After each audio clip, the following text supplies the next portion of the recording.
ਸਤਨਾਮ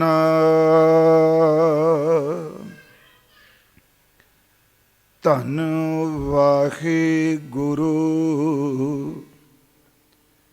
ਸਾਹਿਬ JIO. ਮਹਲਾ ਪਹਿਲਾ। ਕੁੰਭੇ ਬੱਧਾ ਜਲ ਰਹਿ, ਜਲ ਬਿਨ ਕੁੰਭ ਨਾ ਹੋਇ। ਗਿਆਨ ਕਾ ਬੱਧਾ ਮਨ ਰਹਿ, ਗੁਰ ਬਿਨ ਗਿਆਨ ਨਾ ਹੋਇ। ਪੌੜੀ ਪੜਿਆ ਹੋਵੇ ਗੁਨਾਹਗਾਰ, ਤਾਂ ਓਮੀ ਸਾਧ ਨਾ ਮਾਰੀਐ। ਜਿਹਾ ਘਾਲੇ ਘਾਲਣਾ, ਤੇ ਵੇਹੋ ਨਾਉ ਪਚਾਰੀਐ। ਐਸੀ ਕਲਾ ਨਾ ਖੇਡੀਐ, ਜਿਤ ਦਰਗਾਹ ਗਿਆ ਹਾਰੀਐ। ਪੜਿਆ ਅਤੇ ਓਮੀਆ, ਵਿਚਾਰ ਅੱਗੇ ਵਿਚਾਰੀਐ। ਮੋਹ ਚੱਲੈ ਸੋ ਅੱਗੇ ਮਾਰੀਐ। ਪੜਿਆ ਅਤੇ ਓਮੀਆ, ਵਿਚਾਰ ਅੱਗੇ ਵਿਚਾਰੀਐ। ਮੋਹ ਚੱਲੈ ਸੋ ਅੱਗੇ ਮਾਰੀਐ। ਵਾਹਿਗੁਰੂ ਜੀ ਕਾ ਖਾਲਸਾ, ਵਾਹਿਗੁਰੂ ਜੀ ਕੀ ਫਤਿਹ। ਪਰਮ ਸਨਮਾਨਯੋਗ ਸਾਹਿਬ ਸ੍ਰੀ ਗੁਰੂ ਗ੍ਰੰਥ ਸਾਹਿਬ ਸੱਚੇ ਪਾਤਸ਼ਾਹ ਮਹਾਰਾਜ ਜੀ ਦੀ ਪਾਵਨ ਪਵਿੱਤਰ ਹਜ਼ੂਰੀ ਅੰਦਰ ਰਾਤਰੀ ਦੇ ਇਸ ਗੁਰਮਤਿ ਦੀਵਾਨ ਦੀ ਆਪ ਜੀ ਹਾਜ਼ਰੀ ਭਰ ਰਹੇ ਹੋ। ਅਤੀ ਸਨਮਾਨਯੋਗ ਭਾਈ ਸਾਹਿਬ ਭਾਈ ਮਨਿੰਦਰ ਸਿੰਘ ਜੀ ਗੁਰੂ ਚਰਨਾਂ ਵਿੱਚ ਅਰਦਾਸ ਜੋਦੜੀ ਬੇਨਤੀ ਦੇ ਸ਼ਬਦ ਗਾਇਨ ਕਰ ਰਹੇ ਸਨ, ਔਰ ਖਾਸ ਕਰਕੇ ਕੀਰਤਨ ਦੀ ਸੰਪੰਨਤਾ ਤੇ ਅੰਤਲਾ ਜੋ ਸ਼ਬਦ ਆਪਾਂ ਸਰਵਣ ਕੀਤਾ, ਹੇ ਪਾਰ ਬ੍ਰਹਮ ਪਰਮੇਸ਼ਵਰ ਆਪ ਦਇਆ ਕਰੋ, ਸਾਨੂੰ ਆਪਣੇ ਲੜ ਨਾ ਲਾ ਲਵੋ। ਸਾਡੇ ਵਿੱਚ ਕੋਈ ਖਾਸੀਅਤ, ਕੋਈ ਹੁਨਰ, ਕੋਈ ਗੁਣ, ਕੋਈ ਕਰਨੀ ਨਾਮਾ ਹੈ ਹੀ ਨਹੀਂ। ਬਸ ਇਸ ਵਕਤ ਤੇਰੇ ਤਰਸ ਦੇ ਹੀ ਪਾਤਰ ਹਾਂ। ਤੇ ਸੱਚ ਇਹ ਵੇ, ਜਦੋਂ ਤਰਸ, ਦਇਆ, ਰਹਿਮ, ਕਿਰਪਾ, ਪ੍ਰਸਾਦ, ਨਦਰ, ਫਜ਼ਲ ਇਹ ਵਰਤਦਾ, ਉਦੋਂ ਨਾ ਗੁਣ ਦੇਖੇ ਜਾਂਦੇ ਨੇ ਨਾ ਔਗਣ ਦੇਖੇ ਜਾਂਦੇ ਨੇ। ਮਾਲਕ ਕਿਰਪਾ ਕਰੋ, ਸਾਨੂੰ ਆਪਣੇ ਲੜ ਲਾ ਲਓ। ਇਹ ਆਪ ਜੀ ਨੇ ਸਰਵਣ ਕੀਤਾ। 12ਵੀਂ ਅਸ਼ਟਪਦੀ ਨਾਲ ਸੰਬੰਧਿਤ ਸ਼ਲੋਕਾਂ ਦੀ ਵਿਚਾਰ ਆਪਾਂ ਇਹ 5ਵਾਂ ਦੀਵਾਨ ਹੈ, ਪਹਿਲੇ 4 ਦੀਵਾਨਾਂ ਵਿੱਚ ਕਰ ਚੁੱਕੇ ਹਾਂ। ਆਓ ਉਸ ਲੜੀ ਨੂੰ ਅੱਜ ਮੁਕੰਮਲ ਕਰ ਸਕਾਂ। ਇਸ ਦੀਵਾਨ ਵਿੱਚ ਸਤਿਗੁਰਾਂ ਨੇ ਕੀ ਬਖਸ਼ਿਸ਼ ਕੀਤੀ। ਸਵੇਰੇ ਹਜ਼ੂਰ ਬਖਸ਼ਿਸ਼ ਕਰ ਰਹੇ ਸਨ ਕਿ ਅਸਲ ਵਿੱਚ ਪਾਰ ਬ੍ਰਹਮ ਪਰਮੇਸ਼ਵਰ ਹੀ ਸ਼੍ਰੋਮਣੀ ਦੇਵ ਹੈ। ਉਸ ਪਰਮਾਤਮਾ ਦੀ ਬਖਸ਼ਿਸ਼ ਹੀ ਹਰ ਆਤਮਾ ਹੈ। ਵਾਸੁਦੇਵ ਹੀ ਆਤਮ ਰੂਪ ਹੋ ਕੇ ਸਾਰੀਆਂ ਥਾਵਾਂ ਤੇ ਰਮਿਆ ਹੈ। ਔਰ ਜਿਸ ਨੂੰ ਆਤਮ ਔਰ ਪਰਮਾਤਮ ਦੀ ਸੋਝੀ ਪੈ ਗਈ, ਸਤਿਗੁਰੂ ਗੁਰਦੇਵ ਕਹਿ ਰਹੇ ਸਨ, ਜਿਹੜਾ ਇਸ ਭਿਓ ਨੂੰ ਭੇਦ ਨੂੰ ਜਾਣ ਗਿਆ, ਅਸੀਂ ਉਹਦੇ ਦਾਸ ਖਾਂ, ਕਿਉਂਕਿ ਇਸ ਭਿਓ ਨੂੰ ਅੱਖਰਾਂ ਨਾਲ ਨਹੀਂ ਜਾਣਿਆ ਜਾਂਦਾ, ਇਸ ਭਿਓ ਨੂੰ ਅਭੇਦਤਾ ਨਾਲ ਹੀ ਜਾਣਿਆ ਜਾਂਦਾ ਹੈ। ਇਹ ਅਸੀਂ ਵਿਚਾਰ ਸੁਬਾਹ ਕਰ ਰਹੇ ਸਾਂ। ਇਸ ਸ਼ਲੋਕ ਦਾ ਪਾਠ ਭਾਵੇਂ ਆਪਾਂ ਸਵੇਰੇ ਵੀ ਕੀਤਾ ਸੀ। ਕੁੰਭੇ ਬੱਧਾ ਜਲ ਰਹੇ, ਜਲ ਬਿਨ ਕੁੰਭ ਨਾ ਹੋਏ। ਗਿਆਨ ਕਾ ਬੱਧਾ ਮਨ ਰਹੇ, ਗੁਰ ਬਿਨ ਗਿਆਨ ਨਾ ਹੋਏ। ਉਸ ਤੋਂ ਅੱਗੇ ਪੌੜੀ ਹੈ, ਰੱਬ ਦੇ ਘਰ 'ਚ ਇਹ ਨਹੀਂ ਕਿ ਪੜ੍ਹਿਆ ਲਿਖਿਆ ਜਿਹਦੇ ਕੋਲ ਡਿਗਰੀਆਂ ਨੇ ਜਾਂ ਜਿਹੜਾ ਬਹੁਤ ਵੱਡਾ ਗਿਆਨੀ ਹੈ, ਉਹਨੂੰ ਇਸ ਕਰਕੇ ਮਾਫ ਕਰ ਦਿੱਤਾ ਜਾਏਗਾ ਕਿ ਤੂੰ ਵਿਦਵਾਨ ਸੈਂ, ਤੇਰੇ ਗੁਨਾਹ ਮਾਫ ਕਰ ਦਿੱਤੇ, ਤੇ ਅਨਪੜ੍ਹ ਨੂੰ ਇਸ ਕਰਕੇ ਸਜ਼ਾ ਦਿੱਤੀ ਜਾਏਗੀ, ਤੈਨੂੰ ਪੜ੍ਹਾਈ, ਤੇਰੇ ਕੋਲ ਤਾਲੀਮ ਕੋਈ ਨਹੀਂ ਸੀ। ਇਹ ਧਿਆਨ ਨਾਲ ਅੱਜ ਦੇ ਬਚਨ ਸੁਣਿਓ। ਉੱਥੇ ਤਾਂ ਵਿਚਾਰ ਹੋਣੀ ਹੈ ਬੰਦੇ ਦੇ ਕਰਮਾਂ ਦੀ। ਉੱਥੇ ਨਾ ਅਨਪੜ੍ਹਤਾ ਦਾ ਦੋਸ਼ ਲਾ ਕੇ ਸੱਟਾਂ ਪੈਣੀਆਂ ਨੇ, ਤੇ ਨਾ ਪੜ੍ਹਾਈ ਦੇ ਦਾਅਵੇ ਨਾਲ ਕਿਸੇ ਨੇ ਕਰਮ ਕਰਤੂਤ ਤੋਂ ਛੁੱਟ ਜਾਣਾ ਹੈ। ਇਹ ਸਤਿਗੁਰੂ ਨੇ ਸਾਡੇ ਤੇ ਬਖਸ਼ਿਸ਼ ਕੀਤੀ ਹੈ। ਯਤਨ ਮੈਂ ਕਰਾਂਗਾ ਕਿ ਸਵਾ ਕੁ ਘੰਟੇ 'ਚ, ਕਿਉਂਕਿ ਆਪਣਾ ਸਾਡਾ ਮਨ ਤਿਆਰ ਰਵੇ ਉਹਨਾਂ ਕੁ, ਯਤਨ ਕਰਾਂਗਾ ਇਹਦੇ ਵਿੱਚ ਰਹਿ ਕੇ ਮੈਂ ਸਮਾਪਤੀ ਕਰ ਦਿਆਂ। ਪਰ ਆਪ ਜੀ ਸਹਿਯੋਗ ਬਖਸ਼ੋਗੇ, ਜੇ ਇਕਾਗਰਤਾ ਬਣਾਓਗੇ। ਬੱਚਿਆਂ ਨੂੰ ਜ਼ਰੂਰ ਮੇਰੀ ਬੇਨਤੀ ਹੈ ਕਿ ਸੰਭਾਲ ਕੇ ਰੱਖਿਓ। ਇਹ ਨਹੀਂ ਕਿ ਆਪਾਂ ਝਿੜਕੀਏ, ਕਿਉਂਕਿ ਉਹ ਬੈਠਣਗੇ ਤੇ ਐਸਤਾ ਐਸਤਾ ਸਮਝ ਪਏਗੀ ਨਾ। ਉਂਝ ਗੁਰੂ ਦਰਬਾਰ ਵਿੱਚ ਸਤਿਗੁਰੂ ਬਖਸ਼ਿਸ਼ ਕਰ ਦਿੰਦਾ ਹੈ। ਬੱਚੇ ਦਾ ਤਾਂ ਅੰਦਰ ਹੀ ਬੜਾ ਨਿਰਛਲ, ਅਤ ਦਾ ਨਿਰਮਲ, ਅਤ ਦਾ ਸਾਫ਼ ਹੁੰਦਾ, ਪਰ ਫਿਰ ਵੀ ਮੇਰੀ ਬੇਨਤੀ, ਆਪ ਇਕਾਗਰਤਾ ਬਖਸ਼ਿਓ। ਥੋੜ੍ਹਾ ਜਿਹਾ ਆਪਣੇ ਅੰਦਰ ਨੂੰ ਟਿਕਾਣ ਦਾ ਆਪਾਂ ਯਤਨ ਕਰੀਏ। ਗੁਰੂ ਗ੍ਰੰਥ ਸਾਹਿਬ ਬਖਸ਼ਿਸ਼ ਕਰਨ ਆਓ। ਜਿਤਨੇ ਆਪਾਂ ਸਤਿਗੁਰੂ ਦੀ ਚਰਨ ਸ਼ਰਨ ਵਿੱਚ ਹਾਜ਼ਰ ਖਾਂ, ਅੰਮ੍ਰਿਤ ਬਾਣੀ ਦਾ ਕੀਰਤਨ ਸਰਵਣ ਕਰ ਰਹੇ ਸਾਂ। ਪਿਆਰ ਅਦਬ ਨਾਲ ਬਖਸ਼ੋ ਆਸੀਸ ਔਰ ਉਚਾਰਨ ਕਰੋ ਜੀ, ਸਤਨਾਮ ਸ਼੍ਰੀ ਵਾਹਿਗੁਰੂ ਜੀ। ਕਰੋ ਬਖਸ਼ਿਸ਼, ਫਿਰ ਉਚਾਰਨ ਕਰੋ ਜੀ, ਸਤਨਾਮ ਸ਼੍ਰੀ ਵਾਹਿਗੁਰੂ ਜੀ। ਸਤਿਗੁਰੂ ਗੁਰੂ ਨਾਨਕ ਸਾਹਿਬ ਮਹਾਰਾਜ ਜੀ ਨੇ ਇਸ ਅੰਮ੍ਰਿਤ ਸ਼ਲੋਕ ਦੇ ਅੰਦਰ ਮਨ ਕਿਵੇਂ ਬੰਨ੍ਹਿਆ ਜਾ ਸਕਦਾ ਹੈ, ਮਨ ਕਿਵੇਂ ਟਿਕ ਸਕਦਾ ਹੈ, ਉਦਾਹਰਨ ਦਿੱਤੀ ਹੈ ਪਾਣੀ ਦੀ ਔਰ ਘੜੇ ਦੀ। ਅੰਮ੍ਰਿਤ ਸ਼ਲੋਕ ਹੈ, ਕੁੰਭੇ ਬੱਧਾ ਜਲ ਰਹੇ, ਜਲ ਰਹਿ। ਕੁੰਭ ਦਾ ਅਰਥ ਸੁਬਾ ਵੀ ਅਰਜ਼ ਕੀਤੀ ਸੀ, ਘੜਾ, ਕਿ ਪਾਣੀ ਤਰਲ ਹੈ। ਅਸੀਂ ਦੇਖਦੇ ਹਾਂ ਕਿ ਇਸ ਤਰਲ ਪਾਣੀ ਨੂੰ ਟਿਕਾਣ ਵਾਸਤੇ ਕੋਈ ਭਾਂਡਾ ਪਾਤਰ ਚਾਹੀਦਾ। ਥੋੜ੍ਹਾ ਜਿਹਾ ਇਸ ਸ਼ਲੋਕ ਦੇ ਮੈਂ ਥੋੜ੍ਹੇ ਜਿਹੇ ਅਰਥ ਹੋ ਸਕਦਾ ਸੁਬਾ ਤੋਂ ਵੱਖ ਕਰਾਂ। ਇਹ ਨਾ ਸਮਝਿਓ ਸੁਬਾ ਸ਼ਬਦ ਕੀ ਕਹੇ, ਕਿਉਂਕਿ ਕੋਈ ਵੀ ਅਰਥ ਮੈਂ ਸੁਬਾ ਵੀ ਕਿਹਾ ਸੀ, ਅੰਤਲਾ ਸੱਚ ਮਤ ਅਸੀਂ ਬਣਾਈਏ।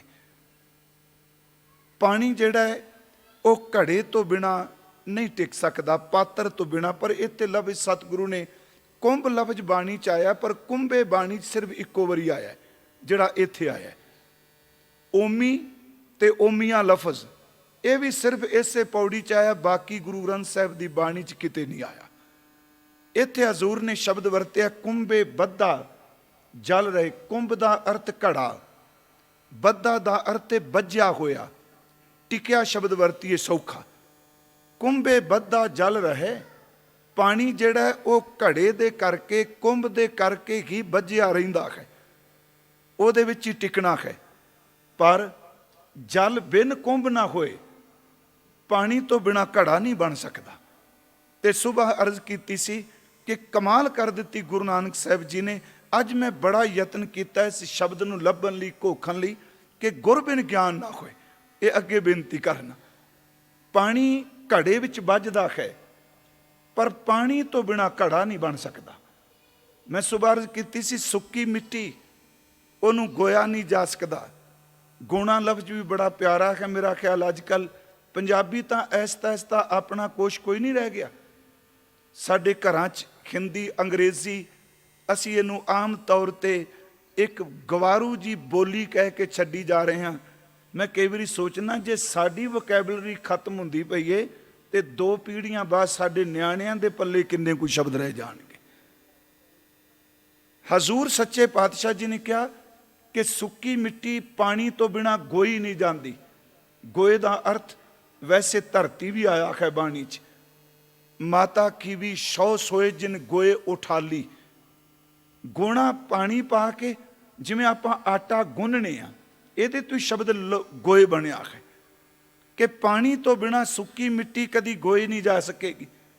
ਘੜਾ ਹੋਵੇਗਾ ਤੇ ਪਾਣੀ ਟਿਕ ਜਾਏਗਾ, ਪਾਣੀ ਹੋਵੇਗਾ ਤੇ ਘੜਾ ਬਣੇਗਾ। ਗਿਆਨ ਕਾ ਬੱਧਾ ਮਨ ਰਹੇ।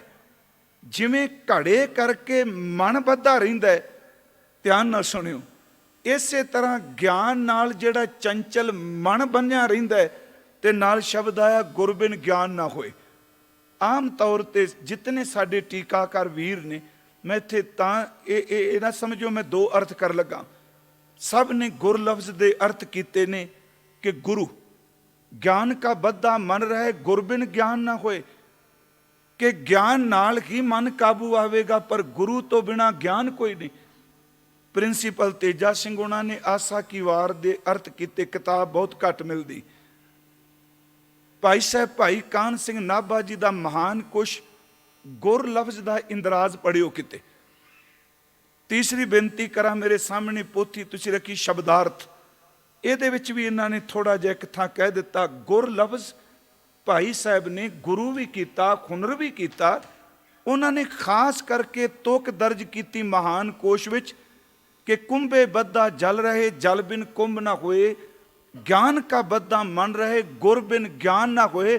ਉਹਨਾਂ ਗੁਰ ਲਫ਼ਜ਼ ਦਾ ਅਰਥ ਅੰਤःਕਰਨ ਕੀਤਾ ਹੈ। ਜੇ ਮਨ ਨਹੀਂ ਹੋਵੇਗਾ ਤੇ ਪਿਆਰਿਓ ਗਿਆਨ ਕਿਵੇਂ ਹਾਸਲ ਕੀਤਾ ਜਾਏਗਾ? ਫਿਰ ਇਹਨੂੰ ਧਿਆਨ ਨਾਲ ਸੁਣਿਓ, ਕਿਉਂਕਿ ਇਹ ਲਫ਼ਜ਼ ਦੇ ਬੜੀ ਵਾਰੀ ਅਰਥ ਅਸੀਂ ਪੁੱਛਦੀ ਕਈ ਵਾਰੀ ਸੰਗਤ ਕਿ ਪਾਣੀ ਤਾਂ ਟਿਕੇਗਾ ਜੇ ਘੜਾ ਹੈ, ਘੜਾ ਤਾਂ ਬਣੇਗਾ ਜੇ ਪਾਣੀ ਹੈ। ਫਿਰ ਲਫ਼ਜ਼ ਘੜਾ ਹੈ ਤਾਂ ਪਾਣੀ ਟਿਕੇਗਾ, ਪਾਣੀ ਹੈ ਤਾਂ ਘੜਾ ਬਣੇਗਾ, ਗਿਆਨ ਹੈ ਤੇ ਤਾਂ ਮਨ ਟਿਕੇਗਾ, ਜੇ ਮਨ ਹੈ ਤੇ ਤਾਂ ਇਹਨੂੰ ਗਿਆਨ ਦੀ ਸੋਝੀ ਹੋਵੇਗੀ। ਟੁਕਣਗੇ ਅਰਥ ਕਿ ਕੁੰਭੇ ਬੱਧਾ ਜਲ ਰਹੇ, ਜਲ ਬਿਨ ਕੁੰਭ ਨਾ ਹੋਏ। ਗਿਆਨ ਕਾ ਬੱਧਾ ਮਨ ਰਹੇ, ਪਰ ਗੁਰ ਬਿਨ, ਮਨ ਤੋਂ ਬਿਨਾ ਗਿਆਨ ਕਿਵੇਂ ਹੋਵੇਗਾ? ਜਿੰਨੀ ਦੇਰ ਤੱਕ ਮਨ ਹਾਜ਼ਰ ਨਹੀਂ ਹੁੰਦਾ ਪਿਆਰਿਓ, ਗਿਆਨ ਮਨ ਹੀ ਲੈ ਸਕਦਾ ਹੈ। ਯਾਦ ਰੱਖਿਓ, ਬੌਧਿਕ ਗਿਆਨ ਨਾਲ ਉਹ ਰਸ ਨਹੀਂ ਬਣਦਾ ਜਿਹੜਾ ਮਨ ਗਿਆਨ ਹਾਸਲ ਕਰ ਜਾਏ ਤੇ ਰਸ ਬਣਦਾ ਹੈ। ਮੈਂ ਪਹਿਲੀ ਬੇਨਤੀ ਮਨ ਸੰਬੰਧੀ ਕਰਨੀ ਚਾਹੁੰਦਾ। ਬੇਨਤੀ ਧਿਆਨ ਨਾਲ ਸੁਣਿਓ ਕਿ ਮਨ ਕੀ ਚੀਜ਼ ਹੈ। ਅੱਜ ਵੀ ਅਸੀਂ ਘਰ ਬੈਠੇ ਗੱਲ ਚੱਲ ਰਹੀ ਸੀ ਮਨ ਬਾਰੇ, ਤੇ ਸੱਚ ਇਹ ਜੇ, ਮੈਂ ਇਹ ਨਹੀਂ ਹੰਕਾਰ 'ਚ ਕੋਈ ਸ਼ਬਦ ਕਹਿ ਰਿਹਾ, ਕਸੂਰ ਤੁਹਾਡਾ ਕੋਈ ਨਹੀਂ। ਸਾਡੇ ਵਕਤਾਪਨ ਨੇ, ਸਾਡੇ ਕਥਨ ਨੇ ਸਾਡੀ ਸਰੋਤ ਨੂੰ ਬਿਲਕੁਲ ਗਵਾ ਕੇ ਰੱਖ ਦਿੱਤਾ ਹੈ। ਇਹ ਵਕਤੇ ਦੇ ਹੱਥ 'ਚ ਹੈ, ਉਹਨੇ ਸਰੋਤ ਨੂੰ ਕਿਵੇਂ ਅੱਗੇ ਲੈ ਕੇ ਤੁਰਨਾ ਹੈ। ਮਨ ਕੀ ਚੀਜ਼ ਹੈ? ਗੁਰੂ ਗ੍ਰੰਥ ਸਾਹਿਬ ਦੀ ਬਾਣੀ ਨੇ ਤਾਂ ਮਨ ਦੀ ਸਾਧਨਾ ਹੀ ਧਰਮ ਦੀ ਸਾਧਨਾ ਹੈ। ਜੇ ਮਨ ਕਾਬੂ ਵਿੱਚ ਨਹੀਂ ਆਇਆ ਤੇ ਪਿਆਰਿਓ ਤਨ ਕਦੀ ਵੀ ਕਾਬੂ ਵਿੱਚ ਨਹੀਂ ਆ ਸਕਦਾ। ਕਈ ਵਾਰੀ ਕਈ ਲੋਕ ਹੱਠ ਕਰਕੇ ਧਰਮੀ ਬਣ ਜਾਂਦੇ ਨੇ, ਪਰ ਮਨ ਕਰਕੇ ਵਿਕਾਰੀ ਦੇ ਵਿਕਾਰੀ ਹੀ ਰਹਿੰਦੇ ਨੇ। ਜੇ ਮਨ ਵਿਕਾਰਾਂ ਤੋਂ ਨਹੀਂ ਛੁੱਟਿਆ ਤੇ ਤਨ ਨੂੰ ਹੱਠ ਕਰਕੇ ਛਡਾ ਲਿਆ ਤਾਂ ਕੀ ਹੋਇਆ? ਚਿੰਤਨ ਤਾਂ ਮਨ ਵਿੱਚ ਚੱਲੀ ਜਾਂਦਾ ਹੈ ਨਾ। ਪਹਿਲੀ ਮੈਂ ਬੇਨਤੀ ਕਰਾਂਗਾ, ਧਿਆਨ ਨਾਲ ਸੁਣਿਓ ਕਿ ਮਨ ਕੀ ਚੀਜ਼ ਹੈ, ਤੇ ਇਸ ਨੂੰ ਵੀ ਗੁਰਬਾਣੀ ਦੀ ਰੋਸ਼ਨੀ 'ਚ ਕੋਈ ਆਪਣੇ ਕੋਲੋਂ ਸ਼ਬਦ ਨਹੀਂ। ਧਿਆਨ ਨਾਲ ਸੁਣਿਓ, ਹੋ ਸਕਦਾ ਇਹ ਕਥਾ ਵੀ ਰਿਪੀਟ ਹੋਵੇ, ਕਿਉਂਕਿ ਕੁਝ ਵਿਸ਼ੇ ਵਿਖਮ ਐਸੇ ਨੇ ਉਹਨਾਂ ਨੂੰ ਵਾਰ-ਵਾਰ ਜ਼ਿਕਰ ਕਰਨ ਨਾਲ ਸਮਝ ਪੈਂਦੀ। ਆ ਜਿੰਨਾ ਸੰਸਾਰ ਹੈ ਇਹ 5 ਤੱਤਾਂ ਦਾ ਬਣਿਆ, ਸਾਨੂੰ ਸਭ ਨੂੰ ਪਤਾ ਹੈ। ਸਤਿਗੁਰੂ ਨੇ ਸ੍ਰਿਸ਼ਟੀ ਵੀ 5 ਤੱਤਾਂ ਦੀ ਕਹੀ। ਧਿਆਨ ਨਾਲ ਸੁਣਿਓ, ਅਸੀਂ ਲੜੀ ਬਣਾ ਕੇ ਚੱਲਾਂਗੇ। ਤੇ ਸਤਿਗੁਰੂ ਨੇ ਬੋਡੀ ਵੀ 5 ਤੱਤਾਂ ਦੀ ਕਹੀ, ਕਿਉਂਕਿ ਪਿੰਡ ਨੂੰ ਬ੍ਰਹਿਮੰਡ ਤੋਂ ਵੱਖ ਕਰਕੇ ਅਰਥ ਕਰੋਗੇ ਤੇ ਖਤਮ ਹੋ ਜਾਣਗੇ। ਪਿੰਡ ਤੇ ਬ੍ਰਹਿਮੰਡ ਦੀ ਜਿਹੜੀ ਆਪ ਦੀ ਸਮਾਨਤਾ ਹੈ, ਇਹਦਾ ਨਾਮ ਹੀ ਜ਼ਿੰਦਗੀ ਹੈ। ਗੁਰੂ ਸਾਹਿਬ ਨੇ ਇੱਕ ਸ਼ਬਦ ਵਰਤਿਆ, 5 ਤੱਤ ਕਰ ਤੁਧ ਸ੍ਰਿਸ਼ਟ ਸਭ ਸਾਜੀ, ਕੋਈ 6ਵਾਂ ਕਰਿਓ ਜੇ ਕਿਛ ਕੀਤਾ ਹੋਵੇ। 5 ਤੱਤਾਂ ਨਾਲ ਗੁਰੂ ਤੇਗ ਬਹਾਦਰ ਸਾਹਿਬ ਜੀ ਨੇ ਕਿਹਾ, 5 ਤੱਤ ਕੋ ਤਨ ਰਚਿਓ ਜਾਨੋ ਚਤਰ ਸੁਜਾਨ, ਜੇ ਤੇ ਉਪਜਿਓ ਨਾਨਕਾ ਲੀਨ ਤਾਹੇ ਮੈਂ ਮਾਨ। 5 ਤੱਤ ਕਰ ਸ੍ਰਿਸ਼ਟ ਤੇ 5 ਤੱਤ ਕਰ ਸਰੀਰ। 5 ਤੱਤ ਕੀ ਨੇ? ਸਾਨੂੰ ਪਤਾ ਹੈ ਕਿ ਅਪ ਤੇਜ ਬਾਏ ਪ੍ਰਿਥਵੀ ਆਕਾਸ਼ਾ, ਇਹਨਾਂ 5 ਨੂੰ ਇਕੱਠਾ ਕਬੀਰ ਸਾਹਿਬ ਨੇ ਲਿਖੇ। ਅਪ ਦਾ ਅਰਥ ਪਾਣੀ, ਤੇਜ ਦਾ ਅਰਥ ਅੱਗ, ਬਾਏ ਦਾ ਅਰਥ ਵਾਯੂ ਹਵਾ ਪਵਨ, ਪ੍ਰਿਥਵੀ ਆਪਾਂ ਸਮਝ ਗਏ ਮਿੱਟੀ, ਤੇ ਆਕਾਸ਼ਾ ਆ ਸਪੇਸ। ਜ਼ਿਆਦਾ ਡਿਟੇਲ 'ਚ ਨਹੀਂ। ਇਹ 5 ਤੱਤ ਸਾਡੀ ਮੇਰੀ ਤੁਹਾਡੀ ਬੋਡੀ 'ਚ ਨੇ। ਸਾਰਿਆਂ ਸਰੀਰ ਜਿਹੜੇ ਨੇ ਇਹ 5 ਤੱਤ ਦੀ ਜੜ ਤੇ ਜੀ। ਪਰ ਰੱਬ ਐਸਾ ਕਿਰਪਾਲੂ, ਉਹਨੇ 5 ਵਿਰੋਧੀ ਇਕੱਠੇ ਤੇ ਕੀਤੇ ਤਾਂ ਜ਼ਿੰਦਗੀ ਬਣੀ। ਜੇ ਵਿਰੋਧੀ ਤੱਤ ਇੱਕ ਦੂਜੇ ਨਾਲ ਸਲਾਹ ਕਰਕੇ ਨਾ ਚੱਲਦੇ ਤੇ ਮੌਤ ਹੋਣੀ ਸੀ। ਪਾਣੀ ਤੇ ਅੱਗ ਇਕੱਠੇ ਰਹਿ ਸਕਦੇ ਆ? ਇੱਥੇ ਤਾਂ ਪਿਆਰਿਓ ਬੋਡੀ 'ਚ ਵਿੱਚੇ ਧਰਤੀ, ਵਿੱਚੇ ਪਾਣੀ, ਵਿੱਚ ਕਾਸ਼ਟ ਅਗਨ ਤਰੀਜੈ। ਬੱਕਰੀ ਸਿੰਘ ਇੱਕ ਤੈ ਥਾਂ ਰਾਖੈ, ਮਨ ਹਰ ਜਪ ਭਰਮ ਭਉ ਦੂਰ ਕੀਜੈ। ਧਿਆਨ ਨਾਲ ਸੁਣਿਓ, ਸਿਰ ਮੈਂ ਥੋੜਾ ਜਿਹਾ ਜ਼ੋਰ ਮਨ ਤੇ ਦੇਣਾ। ਬਸ ਇਹ ਕਾਬੂ ਆ ਗਿਆ ਨਾ, ਸਾਰੀ ਕਹਾਣੀ ਬਣ ਗਈ। ਜੇ ਇਹ ਕਾਬੂ ਨਾ ਆਇਆ, ਕਈ ਵਾਰੀ ਤਾਂ ਸੱਚੀ ਗੱਲ ਬੰਦਾ ਡਰਦਾ ਮਾਰੇ ਬਾਹਰ ਪ੍ਰਤਿਸ਼ਠਿਤ ਬਣਿਆ ਹੁੰਦਾ ਹੈ, ਮਨ ਇੰਨੀਆਂ ਗੰਦੀਆਂ ਕਰਤੂਤਾਂ ਕਰਦਾ, ਆਪਣੇ ਮੂੰਹ ਤੇ ਚਪੇੜਾ ਮਾਰਨ ਨੂੰ ਬੰਦੇ ਦਾ ਦਿਲ ਕਰਦਾ। ਸਮਾਜ 'ਚ ਮੈਂ ਕੀ ਹਾਂ ਤੇ ਮਨ ਮੇਰਾ ਕੀ ਕਰਦਾ ਪਿਆ। ਮੈਂ ਥੋੜਾ ਜਿਹਾ ਬਾਣੀ 'ਚ ਵੀ ਸੁਧਾਰ ਬਣਾਂਗਾ। 5 ਤੱਤ। ਹੁਣ ਇੰਜ 5 ਤੱਤਾਂ ਦੇ ਰੱਬ ਨੇ ਅੱਗੇ 5 ਗੁਣ ਬਣਾ ਦਿੱਤੇ। 5 ਤੱਤ ਨੇ, 5 ਅੱਗੇ ਇਹਨਾਂ ਦੇ ਗੁਣ ਨੇ, ਜਿਹਨੂੰ ਲੜੀਵਾਰ ਅਸੀਂ ਕਹਿ ਸਕਦੇ ਹਾਂ ਸ਼ਬਦ, ਸਪਰਸ਼, ਰਸ, ਰੂਪ ਤੇ ਗੰਧ। 5 ਤੱਤ, 5 ਅੱਗੇ ਗੁਣ, ਸ਼ਬਦ, ਸਪਰਸ਼, ਰਸ, ਰੂਪ ਤੇ ਗੰਧ। ਹੁਣ ਹਾਲਾਂਕਿ ਕਈ ਵਾਰੀ ਕਈ ਸੱਜਣ ਆਕਾਸ਼ ਤੱਤ ਬਾਰੇ ਸਵਾਲ ਕਰਦੇ ਆ ਵੀ ਸਪੇਸ ਕਿਵੇਂ ਤੱਤ ਹੋਇਆ? ਪਾਣੀ ਤਾਂ ਤੱਤ ਹੈ, ਮਿੱਟੀ ਤਾਂ ਤੱਤ ਹੈ, ਅੱਗ ਤਾਂ ਤੱਤ ਹੈ, ਪਵਨ ਤਾਂ ਤੱਤ ਹੈ, ਪਰ ਆਕਾਸ਼ ਤੱਤ ਕਿਵੇਂ? ਕਿਉਂਕਿ ਬਾਕੀ 4 ਦਿਸਦੇ ਪਏ ਨੇ, ਸਪੇਸ ਵੀ ਚਲੋ, ਆਕਾਸ਼ ਇੱਕ ਤੱਤ ਹੈ। ਯਾਦ ਰੱਖੋ, ਆਕਾਸ਼ ਤੱਤ ਤੋਂ ਬਿਨਾਂ ਜ਼ਿੰਦਗੀ ਬਹੁਤ ਨਿਰਾਰਥਕ ਸੀ। ਆਕਾਸ਼ ਹੈ ਤੇ ਇਹ ਪ੍ਰਿਥਵੀ ਘੁੰਮ ਰਹੀ ਹੈ।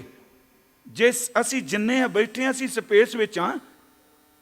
ਅਸੀਂ ਜੇ ਦੇਖੋ ਤਾਂ ਸਪੇਸ ਵਿੱਚ ਹਾਂ। ਜੇ ਸਪੇਸ ਨਾ ਹੁੰਦੀ ਤੇ ਇਸ ਧਰਤੀ ਦੀ ਹੋਂਦ, ਇਹਦਾ ਚੱਕਰ ਕਿਵੇਂ ਹੁੰਦਾ? ਜੇ ਤੁਹਾਡੀ ਮੇਰੀ ਬੋਡੀ ਵਿੱਚ ਆਕਾਸ਼ ਨਾ ਹੁੰਦਾ ਤੇ ਬੁਰਕੀ ਅੰਦਰ ਨਾੜਾਂ ਵਿੱਚੋਂ ਉਹ ਸਪੇਸ ਦੇ ਰਾਹੀਂ ਸਾਡੇ ਪੇਟ ਤੱਕ ਪਹੁੰਚਦੀ ਹੈ। ਜੇ ਅੰਦਰ ਆਕਾਸ਼ ਨਾ ਹੋਵੇ ਤੇ ਸਵਾਸ ਦਾ ਆਉਣਾ ਜਾਣਾ ਕਿਵੇਂ ਹੁੰਦਾ?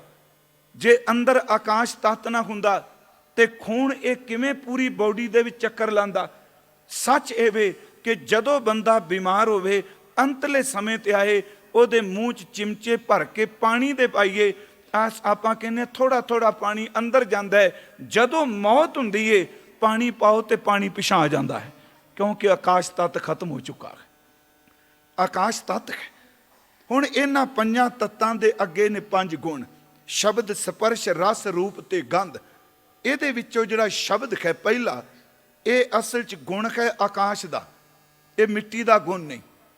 ਆਕਾਸ਼ ਵਿੱਚ ਹੀ ਸ਼ਬਦ ਅੱਗੇ ਜਾਏਗਾ। ਮੈਂ ਬੋਲ ਰਿਹਾ ਤੇ ਮੇਰੇ ਬੋਲ ਦੀਆਂ ਤਰੰਗਾਂ, ਵੇਵਸ ਤੁਹਾਡੇ ਕੰਨਾਂ ਤੱਕ ਤਾਂ ਪਹੁੰਚ ਰਹੇ ਨੇ ਜੇ ਸਪੇਸ ਹੈ। ਜੇ ਆਕਾਸ਼ ਨਹੀਂ ਤੇ ਆਵਾਜ਼ ਨਹੀਂ ਅੱਗੇ ਜਾਏਗੀ। ਬੰਦੇ ਨੂੰ ਅੱਜ ਸਮਝ ਪੈ ਗਈ। ਆਕਾਸ਼ ਤੱਤ ਇਹਨਾਂ ਸ਼ਬਦ ਨੂੰ ਤੇਜ਼ੀ ਨਾਲ ਲੈ ਕੇ ਜਾਂਦਾ ਕਿ ਅਸੀਂ ਜਿੰਨੇ ਬੈਠੇ ਹਾਂ, ਸਾਡੇ ਸਾਰਿਆਂ ਦੇ ਕੋਲ ਮੋਬਾਈਲ ਫੋਨ ਨੇ। ਹੁਣ ਇਹ ਕੀ ਹੈ? ਇਹ ਤਾਂ ਚੱਲਦੇ ਪਏ ਨੇ ਜੇ ਆਕਾਸ਼ ਤੱਤ ਹੈ। ਜੇ ਆਕਾਸ਼ ਨਾ ਹੁੰਦਾ ਇਹਦੇ ਵਿੱਚੋਂ ਸ਼ਬਦ ਦਾ ਕਦੀ ਜਨਮ ਨਹੀਂ ਸੀ ਹੋਣਾ। ਭਾਵੇਂ ਸੈਟਲਾਈਟ ਅਸਮਾਨ ਵਿੱਚ ਘੁੰਮਦੀ ਪਈ ਹੈ ਨਾ, ਇਹਨੂੰ ਧਰਤੀ 'ਚ ਦੱਬ ਕੇ ਦੇਖੋ, ਆਵਾਜ਼ ਨਿਕਲੂਗੀ। ਆਕਾਸ਼ ਵਿੱਚ ਤਰੰਗ ਚੱਲਦੀ ਹੈ ਸ਼ਬਦ ਦੀ। ਇੱਕ ਸੈਕਿੰਡ ਮਿੰਟ ਲਫ਼ਜ਼ ਤਾਂ ਬਹੁਤ ਜ਼ਿਆਦਾ ਵੱਡਾ ਹੈ ਜੀ। ਬਾਹਰਲੇ ਮੁਲਕਾਂ 'ਚ 7 ਸਮੁੰਦਰੋਂ ਪਾਰ ਜਾਂ ਇੱਥੋਂ ਆਪਾਂ ਬਾਹਰ ਕਰੀਏ, ਅੱਜ ਬੰਦੇ ਨੇ ਯੰਤਰ ਬਣਾਇਆ, ਫੋਨ ਬੁਲਾਉਂਦਾ ਹੈ, ਇੱਕ ਖਿੰਨ ਵਿੱਚ ਸ਼ਬਦ ਜਿਹੜਾ ਆਕਾਸ਼ ਨੂੰ ਚੀਰਦਾ ਹੋਇਆ 7 ਸਮੁੰਦਰ ਪਾਰ ਚਲਾ ਜਾਂਦਾ। ਪਿਆਰਿਓ, ਸੱਚ ਇਹ ਵੇ ਸ਼ਬਦ ਆਕਾਸ਼ ਦਾ ਗੁਣ ਹੈ, ਕਿਉਂਕਿ ਜਿੱਥੇ ਆਕਾਸ਼ ਹੋਵੇਗਾ ਉੱਥੇ ਸ਼ਬਦ ਜ਼ਰੂਰ ਹੋਵੇਗਾ। ਇਕੱਠੇ ਨੇ। ਆਕਾਸ਼ ਦਾ ਜਿਹੜਾ ਗੁਣ ਹੈ ਉਹ ਸ਼ਬਦ ਹੈ। ਦੂਸਰਾ ਲਫ਼ਜ਼ ਮੈਂ ਵਰਤਿਆ ਹੈ, ਦੂਸਰਾ ਗੁਣ ਸ਼ਬਦ ਸਪਰਸ਼। ਜਿਹੜਾ ਸਪਰਸ਼ ਗੁਣ ਹੈ ਇਹ ਹਵਾ ਦਾ ਹੈ। ਪਹਿਲੇ ਮੈਂ ਸਿਰਫ ਅਰਜ਼ ਕਰਨੀ ਹੈ 5 ਤੱਤ, ਫਿਰ 5 ਗੁਣ, ਫਿਰ 5 ਗਿਆਨ ਇੰਦਰੇ, ਫਿਰ 5 ਗਿਆਨ ਇੰਦਰੀਆਂ ਦੀ ਕਵਰਤੋਂ ਦੁਵਰਤੋਂ 5 ਵਿਸ਼ੇ, 5 ਵਿਸ਼ੇ, ਫਿਰ 5 ਵਕਾਰ ਬਣੀ ਜਾਂਦੇ ਨੇ। ਇਹ ਸਭ ਕੁਝ ਸਿਸਟਮ ਬਾਹਰੋਂ ਤੇ ਅੰਦਰ ਦਾ ਇਕੱਠਾ ਚੱਲਦਾ ਪਿਆ। ਹੁਣ ਹਵਾ ਜਿਹੜੀ ਹੈ ਉਹਦਾ ਗੁਣ ਉਹ ਸ਼ਬਦ ਨਹੀਂ, ਉਹਦਾ ਗੁਣ ਸਪਰਸ਼। ਜਦੋਂ ਚੱਲਦੀ ਏ ਉਹਦਾ ਗੁਣ ਸਪਰਸ਼ ਕਰਕੇ ਪਤਾ ਲੱਗਦਾ, ਠੰਡੀ ਹੈ ਕਿ ਤੱਤੀ ਹੈ, ਬੋਲ ਕਰਕੇ ਨਹੀਂ ਲੱਗਦਾ। ਤੀਸਰਾ ਗੁਣ ਹੈ ਰਸ। ਰਸ ਗੁਣ ਜਿਹੜਾ ਇਹ ਪਾਣੀ ਤੱਤ ਦਾ ਹੈ। ਪਾਣੀ ਤੱਤ ਦਾ ਗੁਣ ਰਸ ਹੈ। ਸ਼ਬਦ ਸਪਰਸ਼ ਰਸ ਤੇ ਅੱਗ ਤੱਤ ਜਿਹੜਾ ਇਹਦਾ ਗੁਣ ਰੂਪ ਹੈ। ਯਾਦ ਰੱਖਿਓ, ਅੱਗ ਇਹ ਰੂਪ ਹੈ। ਤੇ ਇਹ ਤੇ ਫਿਰ ਅਰਜ਼ ਮੈਂ ਕਰਾਂਗਾ। ਹੁਣ ਆਹ ਹਨੇਰਾ ਹੈ, ਸਾਡੀਆਂ ਅੱਖਾਂ ਬਿਲਕੁਲ ਦਰੁਸਤ ਨੇ ਜਿਨ੍ਹਾਂ ਦੀਆਂ, ਉਹ ਬਾਹਰ ਜਾ ਕੇ ਕਹਿੰਦੇ ਲਾਈਟ ਕੋਈ ਨਹੀਂ, ਦਿਸਦਾ ਕੋਈ ਨਹੀਂ। ਅਗਲਾ ਕਹੇਗਾ ਅੱਖਾਂ ਤੇਰੀਆਂ ਠੀਕ। ਅੱਖ ਵੀ ਕਹਿੰਦੀ ਏ ਕਿ ਮੈਂ ਰੂਪ ਤਾਂ ਦੇਖ ਸਕਣੀ ਹੈ ਜੇ ਬਾਹਰੋਂ ਮੈਨੂੰ ਰੋਸ਼ਨੀ ਦੇਗਾ। ਮੇਰੀ ਰੋਸ਼ਨੀ ਵੀ ਅੰਦਰ ਦੀ ਬਾਹਰ ਦੀ ਰੋਸ਼ਨੀ ਤੋਂ ਬਿਨਾਂ ਕੰਮ ਨਹੀਂ ਕਰਦੀ। ਅੱਗ ਇੱਕ ਤੱਤ ਹੈ, ਰੂਪ ਇਹਦਾ ਗੁਣ ਹੈ। ਸ਼ਬਦ ਸਪਰਸ਼ ਰਸ ਰੂਪ। ਤੇ ਪੰਜਵੀਂ ਅਰਜ਼ ਕਰਾਂਗਾ, ਮਿੱਟੀ ਇੱਕ ਤੱਤ ਹੈ, ਇਹਦਾ ਗੁਣ ਜਿਹੜਾ ਹੈ ਉਹ ਗੰਧ ਹੈ। ਹੁਣ ਇਹ ਪੰਜਾਂ ਦੇ ਫਿਰ ਅੱਗੇ 5 ਗਿਆਨ ਇੰਦਰੇ ਨੇ। ਇਹ ਵਿਸ਼ਾ ਖੁਸ਼ਕ ਨਹੀਂ ਲੱਗੇਗਾ, ਪਰ ਹਕੀਕਤ ਵਿੱਚ ਇਹ ਜੇ ਇਹਦੇ ਸਮਝਣ ਤੋਂ ਬਿਨਾਂ ਮਨ ਦੀ ਸਮਝ ਕੋਈ ਨਹੀਂ ਪੈਣੀ। 5 ਤੱਤ, 5 ਤੱਤਾਂ ਦੇ 5 ਗੁਣ। ਸ਼ਬਦ ਆਕਾਸ਼ ਦਾ, ਸਪਰਸ਼ ਪਾਉਣ ਦਾ, ਰਸ ਪਾਣੀ ਦਾ, ਰੂਪ ਅੱਗ ਦਾ ਤੇ ਗੰਧ ਮਿੱਟੀ ਦਾ। ਹੁਣ ਇਹਨਾਂ 5 ਗੁਣਾਂ ਦੇ ਅੱਗੇ 5 ਗਿਆਨ ਇੰਦਰੇ ਨੇ। ਆਕਾਸ਼ ਇਹਦਾ ਗੁਣ ਸ਼ਬਦ, ਤੇ ਸ਼ਬਦ ਦਾ ਗਿਆਨ ਇੰਦਰਾ ਨੱਕ ਨਹੀਂ, ਸ਼ਬਦ ਦਾ ਗਿਆਨ ਇੰਦਰਾ ਰੱਬ ਨੇ ਕੰਨ ਪੈਦਾ ਕੀਤਾ ਹੈ। ਮੈਂ ਕਈ ਵਾਰੀ ਸੋਚਣਾ ਹੁੰਦਾ ਕਿ ਨੱਕ, ਕੰਨ ਤੇ ਗਲਾ ਇਹਦਾ ਇੱਕੋ ਹੀ ਡਾਕਟਰ ਹੁੰਦਾ ਹੈ ਨਾ, ਮੈਂ ਨੱਕ, ਕੰਨ ਤੇ ਗਲਾ। ਪਰ ਕਦੀ ਕਿਸੇ ਨੇ ਕਿਹਾ ਮੇਰਾ ਕੰਨ ਖਰਾਬ ਹੈ, ਮੇਰੇ ਨੱਕ ਦੇ ਥੱਲੇ ਫੋਨ ਲਾ ਦਿਓ, ਮੈਂ ਨੱਕ ਰਹੀ ਅੰਦਰ ਆਵਾਜ਼ ਲੈ ਜਾਵਾਂਗਾ। ਡਾਕਟਰ ਇੱਕੋ ਹੀ ਹੈ ਤਿੰਨਾਂ ਦਾ। ਪਰ ਜਿਹੜੀ ਰੱਬ ਨੇ ਕੰਨ ਨੂੰ ਸ਼ਬਦ ਦੀ ਦਾਤ ਦਿੱਤੀ ਆ, ਆ ਨਾਸਾਂ ਦੀ ਮੋਰੀ ਨੂੰ ਨਹੀਂ ਮਿਲੀ। ਮੇਰੀ ਬੇਨਤੀ ਹੈ, ਆਕਾਸ਼ ਦਾ ਤੱਤ, ਆਕਾਸ਼ ਤੱਤ ਦਾ ਗੁਣ ਸ਼ਬਦ, ਤੇ ਸ਼ਬਦ ਦਾ ਗਿਆਨ ਇੰਦਰਾ ਕੇਵਲ ਸਾਡੇ ਕੰਨ ਨੇ ਜਿਨ੍ਹਾਂ ਵਿੱਚ ਸ਼ਬਦ ਪਹੁੰਚਦਾ ਹੈ। ਉਸ ਤੋਂ ਬਾਅਦ ਮੈਂ ਅਰਜ਼ ਕੀਤੀ ਸੀ ਸਪਰਸ਼। ਇਹ ਹਵਾ ਦਾ ਗੁਣ ਹੈ, ਪਰ ਇਹਦਾ ਗਿਆਨ ਇੰਦਰਾ ਸਾਡੀ ਸਕਿਨ ਹੈ। ਪੈਰ ਦੇ ਅੰਗੂਠੇ ਤੋਂ ਲੈ ਕੇ ਸਿਰ ਤੱਕ ਪੂਰੀ ਦੀ ਪੂਰੀ ਚਮੜੀ ਜਿਹੜੀ ਹੈ ਇਹ ਗਿਆਨ ਇੰਦਰਾ ਹੈ ਪਵਨ ਦਾ। ਇਹ ਸਪਰਸ਼ ਦਾ ਗਿਆਨ ਇੰਦਰਾ ਹੈ। ਤੇ ਸਭ ਤੋਂ ਵੱਧ ਕਾਮ ਵਾਸ਼ਨਾ ਸਪਰਸ਼ ਗੁਣ ਵਿੱਚੋਂ ਪੈਦਾ ਹੁੰਦੀ ਹੈ। ਇਹਨੂੰ ਥੋੜਾ ਜਿਹਾ ਸਮਝਾਂਗੇ। ਸੱਚੇ ਵੇ ਮੈਂ ਸੁਬਾਹ ਵੀ ਤੁਹਾਨੂੰ ਰੋਜ਼ ਦਾ ਤਰਲਾ ਲੈ ਰਿਹਾ ਕਿ ਗੁਰੂ ਗ੍ਰੰਥ ਸਾਹਿਬ ਕੁਝ ਬਹੁਤ ਕੁਝ ਦੇ, ਇਹਨੂੰ ਇੰਡਸਟਰੀ ਮਤ ਬਣਾਓ, ਇਹਨੂੰ ਸੱਚੀ ਮੁੱਚੀ ਗੁਰੂ ਜਾਣ ਕੇ ਟੁੱਬੀ ਮਾਰੋ ਤੇ ਜ਼ਿੰਦਗੀ ਮਿਲੇਗੀ। ਇਹਨੂੰ ਬਿਜ਼ਨਸ ਦਾ ਸਾਧਨ ਨਹੀਂ ਗੁਰੂ ਗ੍ਰੰਥ ਸਾਹਿਬ। ਜੇ ਜੀਵ ਦੀ ਮੈਂ ਗੱਲ ਕਰਾਂ ਤੇ ਜੀਵ ਦਾ ਵੀ ਗਿਆਨ ਇੰਦਰਾ ਸਿਰਫ ਉੱਪਰ ਵਾਲੀ ਚਮੜੀ, ਜੀਵ ਦੇ ਥੱਲੇ ਵਾਲੇ ਹਿੱਸੇ ਨੂੰ ਮੈਂ ਗਿਆਨ ਇੰਦਰਾ ਨਹੀਂ ਮੰਨਦਾ, ਕਿਉਂਕਿ ਰਸ ਦੀ ਸਮਝ ਵੀ ਤਾਂ ਪੈਂਦੀ ਹੈ ਜਦੋਂ ਜੀਵ ਦੇ ਉੱਤੇ ਕੁਝ ਰੱਖਿਆ ਜਾਂਦਾ ਹੈ। ਥੱਲੇ ਰੱਖ ਕੇ ਮਿੱਠਾ ਦੇਖੋ ਕਦੀ ਸਵਾਦ ਆਏ। ਕੈਸੀ ਅਦਭੁਤ ਖੇਡ ਹੈ। ਮੇਰੇ ਤੁਹਾਡੇ ਹੱਥ ਦੀ ਤਲੀ ਵੀ ਚਮਦੀ ਬਣੀ ਹੈ ਤੇ ਜੀਭ ਵੀ ਚਮਦੀ ਬਣੀ। ਹੱਥ ਦੀ ਤਲੀ ਉੱਤੇ ਖੰਡ ਰੱਖੋ ਤੇ ਸਮਝ ਕੋਈ ਨਹੀਂ, ਜੀਭ ਦੇ ਉੱਤੇ ਤੁਸੀਂ ਖੰਡ ਰੱਖੋ, ਉਸੇ ਤੁਚਾ ਤੇ ਮਿੱਠਾ ਰੱਖੋ, ਸਲੂਣਾ ਰੱਖੋ, ਇੱਕੋ ਦਮ ਤੁਚਾ ਦੱਸ ਦਿੰਦੀ ਹੈ ਮਨ ਨੂੰ ਇਹਦਾ ਸਵਾਦ ਕਿਹੋ ਜਿਹਾ ਹੈ। ਉਹ ਜੀਭ रस दा ज्ञान इंद्रा है। मैं अर्ज करा कि अगन दा तत्त दा गुण अरूप ते रूप दा ज्ञान इंद्रा साडियां अखां ने। मिट्टी तत्त है, गुण गंध है, ਇਹਦਾ ਗਿਆਨ ਇੰਦਰਾ ਸਾਡੇ ਨੱਕ ਹੈ। 5 ਤੱਤ ਨੇ, 5 ਗੁਣ ਨੇ, 5 ਗਿਆਨ ਇੰਦਰੇ ਨੇ। ਇਸ ਤੋਂ ਬਾਅਦ ਤੁਸੀਂ ਸਰਮਖੰਡ ਪੜ੍ਹਦੇ ਹੋ, ਉਹਦੇ ਵਿੱਚ 4 ਲਫ਼ਜ਼ ਆਏ ਨੇ, ਤਿੱਥੈ ਘੜੀਐ ਸੁਰਤ ਮਤ ਮਨ ਬੁੱਧ। ਇਹ ਸਾਡਾ ਅੰਤਸ਼ੈਕਰਨ ਹੈ, ਜਿਹਨੂੰ ਹਿੰਦੀ 'ਚ ਅੰਤਸ਼ੈਕਰਨ ਕਹਿੰਦੇ ਖਾਂ। वेदांत ਵਿੱਚ ਇੱਕ ਲਫ਼ਜ਼ ਵਰਤਦੇ ਨੇ ਚੁਤਿਸ਼ਟ ਹੈ, ਤੇ ਪੰਜਾਬੀ ਵਿੱਚ ਅਸੀਂ ਲਫ਼ਜ਼ ਵਰਤਨੇ ਆ ਅੰਤःਕਰਨ। ਸੁਰਤ ਮਤ ਮਨ ਬੁੱਧ। ਭਾਈ ਸਾਹਿਬ ਭਾਈ ਕਾਨ ਸਿੰਘ ਨਾਭਾ ਜੀ ਦਾ ਤੁਸੀਂ ਮਾਰਤੰਡ ਪੜ੍ਹੋ, ਉਹਦੇ ਵਿੱਚ ਵਿਦਿਆ ਵਾਲਾ ਸਬਜੈਕਟ ਪੜ੍ਹਿਓ। ਉਹਦੇ ਵਿੱਚ ਉਹਨਾਂ ਨੇ ਸੁਰਤ ਨੂੰ ਚਿੱਤ ਕਿਹਾ ਤੇ ਮਤ ਨੂੰ ਮਮ ਹੰਕਾਰ ਦੇ ਨਾਲ ਜੋੜਿਆ। ਤਿੱਥੈ ਘੜੀਐ ਸੁਰਤ ਮਤ ਮਨ ਬੁੱਧ। ਜਿਹੜਾ ਅੰਤःਕਰਨ ਹੈ ਸਾਡੇ 'ਚ ਦਿਸਦਾ ਨਹੀਂ, ਪਰ ਇਸ ਅੰਤःਕਰਨ ਦੇ ਵਿੱਚ 4 ਚੀਜ਼ਾਂ ਨੇ। ਉਹਦੇ ਵਿੱਚ ਮਨ ਹੈ, ਬੁੱਧੀ ਹੈ, ਚਿੱਤ ਹੈ ਤੇ ਹੰਕਾਰ ਹੈ। ਮੈਂ ਸਿਰਫ ਇੱਕ ਦੀ ਗੱਲ ਕਰਨੀ, ਥੋੜ੍ਹੇ ਜਿਹੇ ਅਰਥ ਦੇ ਕਰ ਦਿਆਂਗਾ। ਮਨ ਸਾਡਾ ਅੰਤःਕਰਨ ਹੋਵੇ ਜਿਹਦੇ ਵਿੱਚ ਸੰਕਲਪ ਤੇ ਵਿਕਲਪ ਪੈਦਾ ਹੁੰਦੇ ਨੇ। ਮਨ ਇੱਕ ਖਿਆਲ ਦਾ ਨਾਮ ਹੈ, ਮਨ ਇੱਕ ਫੁਰਨੇ ਦਾ ਨਾਮ ਹੈ। ਇਹਦੇ ਵਿੱਚੋਂ ਫਿਰ ਬਾਕੀ ਸਾਰੇ ਜਨਮ ਲੈਂਦੇ ਨੇ ਅੱਗੇ। ਇਹ ਜਿਹੜਾ ਫੁਰਨਾ ਹੈ ਬੌਡੀ ਦੇ ਮਰਨ ਨਾਲ ਮਰਦਾ ਨਹੀਂ, ਇਹ ਅੱਗੇ ਵੀ ਜਾਂਦਾ ਅਗਲੀ ਬੌਡੀ ਦੇ ਵਿੱਚ। ਗੁਰੂ ਗ੍ਰੰਥ ਸਾਹਿਬ ਨੇ ਉਹਨੂੰ ਕਿਹਾ ਵੀ ਇਹ ਸਫ਼ਰ ਕਰਦਾ, ਇਹ ਬੌਡੀ ਛੱਡ ਕੇ ਅਗਾਂਹ ਚੱਲ ਪੈਂਦਾ। ਤਾਂ ਹੀ ਤਾਂ ਸਤਿਗੁਰੂ ਨੇ ਲਫ਼ਜ਼ ਕਹਿਣੇ ਪਏ, ਜਨਮ ਜਨਮ ਕੀ ਇਸ ਮਨ ਕੋ ਮਲ ਲਾਗੀ। ਕਈ ਜਨਮਾਂ ਦੀ ਮੈਲ ਲੈ ਕੇ ਤੁਰਿਆ ਹੁੰਦਾ। ਮਨ ਸੰਕਲਪ ਵਿਕਲਪ ਪੈਦਾ ਕਰਦਾ। ਉਸ ਤੋਂ ਬਾਅਦ ਹੈ ਬੁੱਧ। ਬੁੱਧ ਅਸਲ 'ਚ ਹੈ ਕਿ ਮਨ ਦੇ ਪੈਦਾ ਕੀਤੇ ਹੋਏ ਫੁਰਨਿਆਂ ਦੀ ਪੜਚੋਲ ਕਰ ਦਈਏ, ਇਹ ਕਰਮ ਬਣਨੇ ਚਾਹੀਦੇ ਨੇ ਕਿ ਨਹੀਂ। ਇਹੀ ਕਾਰਨ ਮੈਂ ਕਈ ਵਾਰੀ ਕਹਿਣਾ, ਗੁਰੂ ਕੇ ਸਿੱਖੋ, ਰੋਜ਼ ਤੁਸੀਂ ਇੱਕ ਅਰਦਾਸ ਕਰਦੇ ਹੋ, ਸਿੱਖਾਂ ਦਾ ਮਨ ਨੀਵਾਂ ਮੱਤ ਉੱਚੀ। ਪਰ ਇਹਦੇ ਅਰਥ ਕੀ ਨੇ ਕਿ ਮਨ ਨੀਵਾਂ ਹੋਵੇ ਤੇ ਮੱਤ ਉੱਚੀ ਹੋਵੇ। ਜਿਹਦੀ ਮੱਤ ਨੀਵੀਂ ਹੋ ਜਾਏ, ਮਨ ਉੱਚਾ ਹੋ ਜਾਏ, ਉਹ ਮਨ ਮਤੀਆ ਤੇ ਮੂਰਖ ਹੋ ਜਾਂਦਾ ਹੈ। ਪਿਆਰਿਓ, ਜਿਹਦਾ ਮਨ ਨੀਵਾਂ ਰਹੇ ਤੇ ਮੱਤ ਉੱਚੀ ਹੋਵੇ, ਉਹ ਗੁਰੂ ਕਾ ਸਿੱਖ ਗੁਰਮੁਖ ਬਣ ਜਾਂਦਾ। ਉੱਚੀ ਮੱਤ ਦੇ ਉੱਤੇ ਗੁਰੂ ਹੋਵੇ। ਫਿਰ ਸੁਣਿਓ, ਮਨ ਖਿਆਲ ਪੈਦਾ ਕਰਦਾ। ਉਹ ਹੁਣ ਬੈਠਾ ਵੀ ਕਰੀ ਜਾ ਰਿਹਾ ਨਾ। ਸੱਚੀ ਗੱਲ ਮੈਂ ਸੰਗਤ 'ਚ ਕਹਾਂਗਾ, ਸਾਡਾ ਮਨ ਕੀ ਕਰਦਾ ਹੁਣੀ ਵੇਖੋ। ਇਹ ਬੜੇ ਗੰਦੇ ਗੰਦੇ ਫੁਰਨੇ ਬਣਾਉਂਦਾ। ਬੜੇ, ਮੇਰਾ ਖਿਆਲ ਕਿ ਆਪਣੇ ਫੁਰਨਿਆਂ ਨੂੰ ਆਪਣੇ ਹੱਥਾਂ ਨਾਲ ਸਲੇਟ ਤੇ ਕਾਗਜ਼ ਤੇ ਲਿਖੇ ਤੇ ਨਹੀਂ ਲਿਖ ਸਕਦਾ, ਕਿਉਂਕਿ ਦੀ ਹਾਲਤ ਇੰਨੀ ਕੋ ਮੰਦੀ ਹੈ। ਫੁਰਨੇ ਬੜੇ ਬਣਾਉਂਦਾ ਹੈ, ਪਰ ਹਰ ਫੁਰਨਾ ਕਰਮ ਨਹੀਂ ਬਣਦਾ। ਕਿਉਂ ਨਹੀਂ ਬਣਦਾ? ਫੁਰਨਾ ਮਾੜਾ ਪੈਦਾ ਹੋ ਗਿਆ ਤੇ ਮਤ ਜੇ ਗੁਰੂ ਦੇ ਸ਼ਬਦ ਦੇ ਥੱਲੇ ਰਹਿੰਦੀ ਹੈ ਨਾ, ਜਦੋਂ ਇਹ ਫੁਰਨਾ ਬਣ ਕੇ ਮਤ ਕੋਲ ਜਾਂਦਾ, ਬੁੱਧੀ ਕੋਲ ਜਾਂਦਾ, ਤੇ ਬੁੱਧੀ ਪੜਚੋਲ ਕਰਕੇ ਇਹਨੂੰ ਪਿਛਾਂ ਧੱਕ ਦਿੰਦੀ ਏ ਕਿ ਸ਼ਰਮ ਕਰ, ਜਿਹੜਾ ਸਵੇਰੇ ਤੂੰ ਪਾਠ ਕਰਕੇ ਆਇਆ, ਤੇਰੇ ਗੁਰੂ ਨੇ ਇਹ ਕੁਝ ਨਹੀਂ ਕਿਹਾ ਜਿਹੜੇ ਤੂੰ ਫੁਰਨੇ ਬਣਾਉਣਾ ਪਿਆ। ਮਤ ਨਿਰਮਲ ਹੋਵੇ ਤੇ ਮਨ ਕਾਬੂ ਆ ਜਾਂਦਾ। ਜੇ ਮਤ ਮੈਲੀ ਹੋ ਜਾਏ, ਬੁੱਧੀ ਭ੍ਰਿਸ਼ਟ ਹੋ ਜਾਏ ਤੇ ਮਨ ਗੰਦੇ ਪਾਸੇ ਚੱਲਦਾ। ਫਿਰ ਬੇਨਤੀ ਹੈ, ਕੀ ਅੰਤःਕਰਨ ਕੀ? ਮਨ ਫੁਰਨੇ ਉੱਠਦੇ ਨੇ, ਮਤ ਉਹਦੀ ਨਿਗਰਾਨੀ ਕਰਦੀ ਹੈ। ਤੇ ਜਿਹਨੂੰ ਆਪਾਂ ਚਿੱਤ ਕਹਿੰਦੇ ਆ, ਇਹ ਉਹ ਸਟੋਰ ਹੈ ਜਿਹਦੇ ਵਿੱਚ ਬੀਤੀਆਂ ਯਾਦਾਂ ਪਈਆਂ ਨੇ। ਇਹ ਜਿੰਨਾ ਰੱਬ ਨੇ ਬੰਦੇ ਨੂੰ ਦਿੱਤਾ, ਇਹਨਾਂ ਸ਼ਾਇਦ ਪਸ਼ੂ ਪੰਛੀ ਕੋਲ ਨਹੀਂ। ਇਨਸਾਨ ਕੋਲ ਇੰਨੇ ਕਮਾਲ ਦਾ ਚਿੱਤ ਹੈ ਕਿ ਇੱਕ ਜਨਨੀ, ਇੱਕ ਇਨਸਾਨੀ ਮਾਂ, ਉਹਦੇ ਬੱਚੇ ਦੀ 1 ਸਾਲ ਦਾ ਜਾਂ 1 ਮਹੀਨੇ ਦਾ 1 ਘੰਟੇ ਦਾ ਸ਼ਿਸ਼ੂ ਦੀ ਮੌਤ ਹੋ ਜਾਏ, ਉਹਨੂੰ 80 ਸਾਲ ਜਿੰਦਿਆਂ ਹੋਇਆਂ ਵੀ ਚੇਤੇ ਰਹਿੰਦਾ ਹੈ, ਮੇਰੇ ਇੱਕ ਬੱਚੇ ਦੀ ਮੌਤ ਹੋਈ ਸੀ।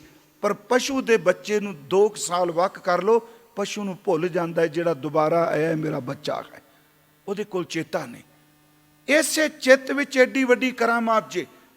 ਇਸੇ ਚਿੱਤ ਵਿੱਚ ਜੋ ਕੁਝ ਮੈਂ ਤੁਸੀਂ ਕਰਨੇ ਪਏ ਆ, ਇਹ ਚਿੱਤ ਵਿੱਚ ਸਟੋਰ ਹੋਇਆ ਪਿਆ। ਇਹ ਚਿੱਤ ਵਿੱਚ ਫੁਰਨੇ ਬਣ ਕੇ ਫਿਰ ਸੁਪਨੇ ਬਣ ਕੇ ਨਿਕਲਦੇ ਨੇ। ਮੈਂ ਥੋੜ੍ਹੀ ਜਿਹੀ ਅਰਜ਼ ਕਰਨੀ ਹੈ, ਫਰਾਇਡ ਨੇ ਜਿਹੜੇ ਇਹ ਮਨੋਵਿਗਿਆਨ ਨਾਲ ਸਨੇਹ ਰੱਖਦੇ ਆ। ਹੁਣ ਹਾਲਾਂਕਿ ਸਾਇੰਸ ਨੇ ਇਸ ਗੱਲ ਨੂੰ ਲੋਕਾਂ ਸਵੀਕਾਰ ਲਿਆ, ਮਨੋਵਿਗਿਆਨ ਨੂੰ ਮੰਨਿਆ ਗਿਆ। ਤੇ ਅੱਜ ਜਿਹੜੇ ਮਾਨਸਿਕ ਰੋਗੀ ਨੇ, ਉਹ ਅਕਸਰ ਉਹਨਾਂ ਕੋਲ ਜਾਂਦੇ ਨੇ ਜਿਹੜੇ ਮਨੋਵਿਗਿਆਨਕ ਨੇ, ਮਨ ਦੇ ਰੋਗਾਂ ਨੂੰ ਸਮਝਦੇ ਨੇ। ਹੁਣ ਚਿੱਤ ਜਿਹੜਾ ਉਹ ਫੁਰਨੇ ਉਹਨੇ ਕਾਬੂ ਕੀਤੇ ਨੇ, ਚੇਤੇ 'ਚ ਨੇ। ਉਸ ਤੋਂ ਬਾਅਦ ਚੌਥਾ ਹੈ ਅੰਤਿਸ਼ੈ ਕਰਨ ਦਾ ਹੰਕਾਰ। ਅਹੰਕਾਰ ਨਹੀਂ, ਖੰਕਾਰ। ਉਹਦਾ ਅਰਥ ਹੈ ਸੰਬੰਧ ਜਿਹੜੇ ਬਣਦੇ ਨੇ, ਮਨ ਬੁੱਧ ਚਿੱਤ ਤੇ ਹੰਕਾਰ, ਇਹ ਅੰਤਿਸ਼ੈ ਕਰਨ ਹੈ। ਮਨ ਕੀ ਚੀਜ਼ ਹੈ, ਇਹਦੇ ਬਾਰੇ ਮੈਂ ਸਿਰਫ ਅਰਜ਼ ਕਰਨੀ। ਮਨ ਸਿਰਫ ਇੱਕ ਖਿਆਲਾਂ ਦੀ ਪੋਟਲੀ ਦਾ ਨਾਮ ਹੈ।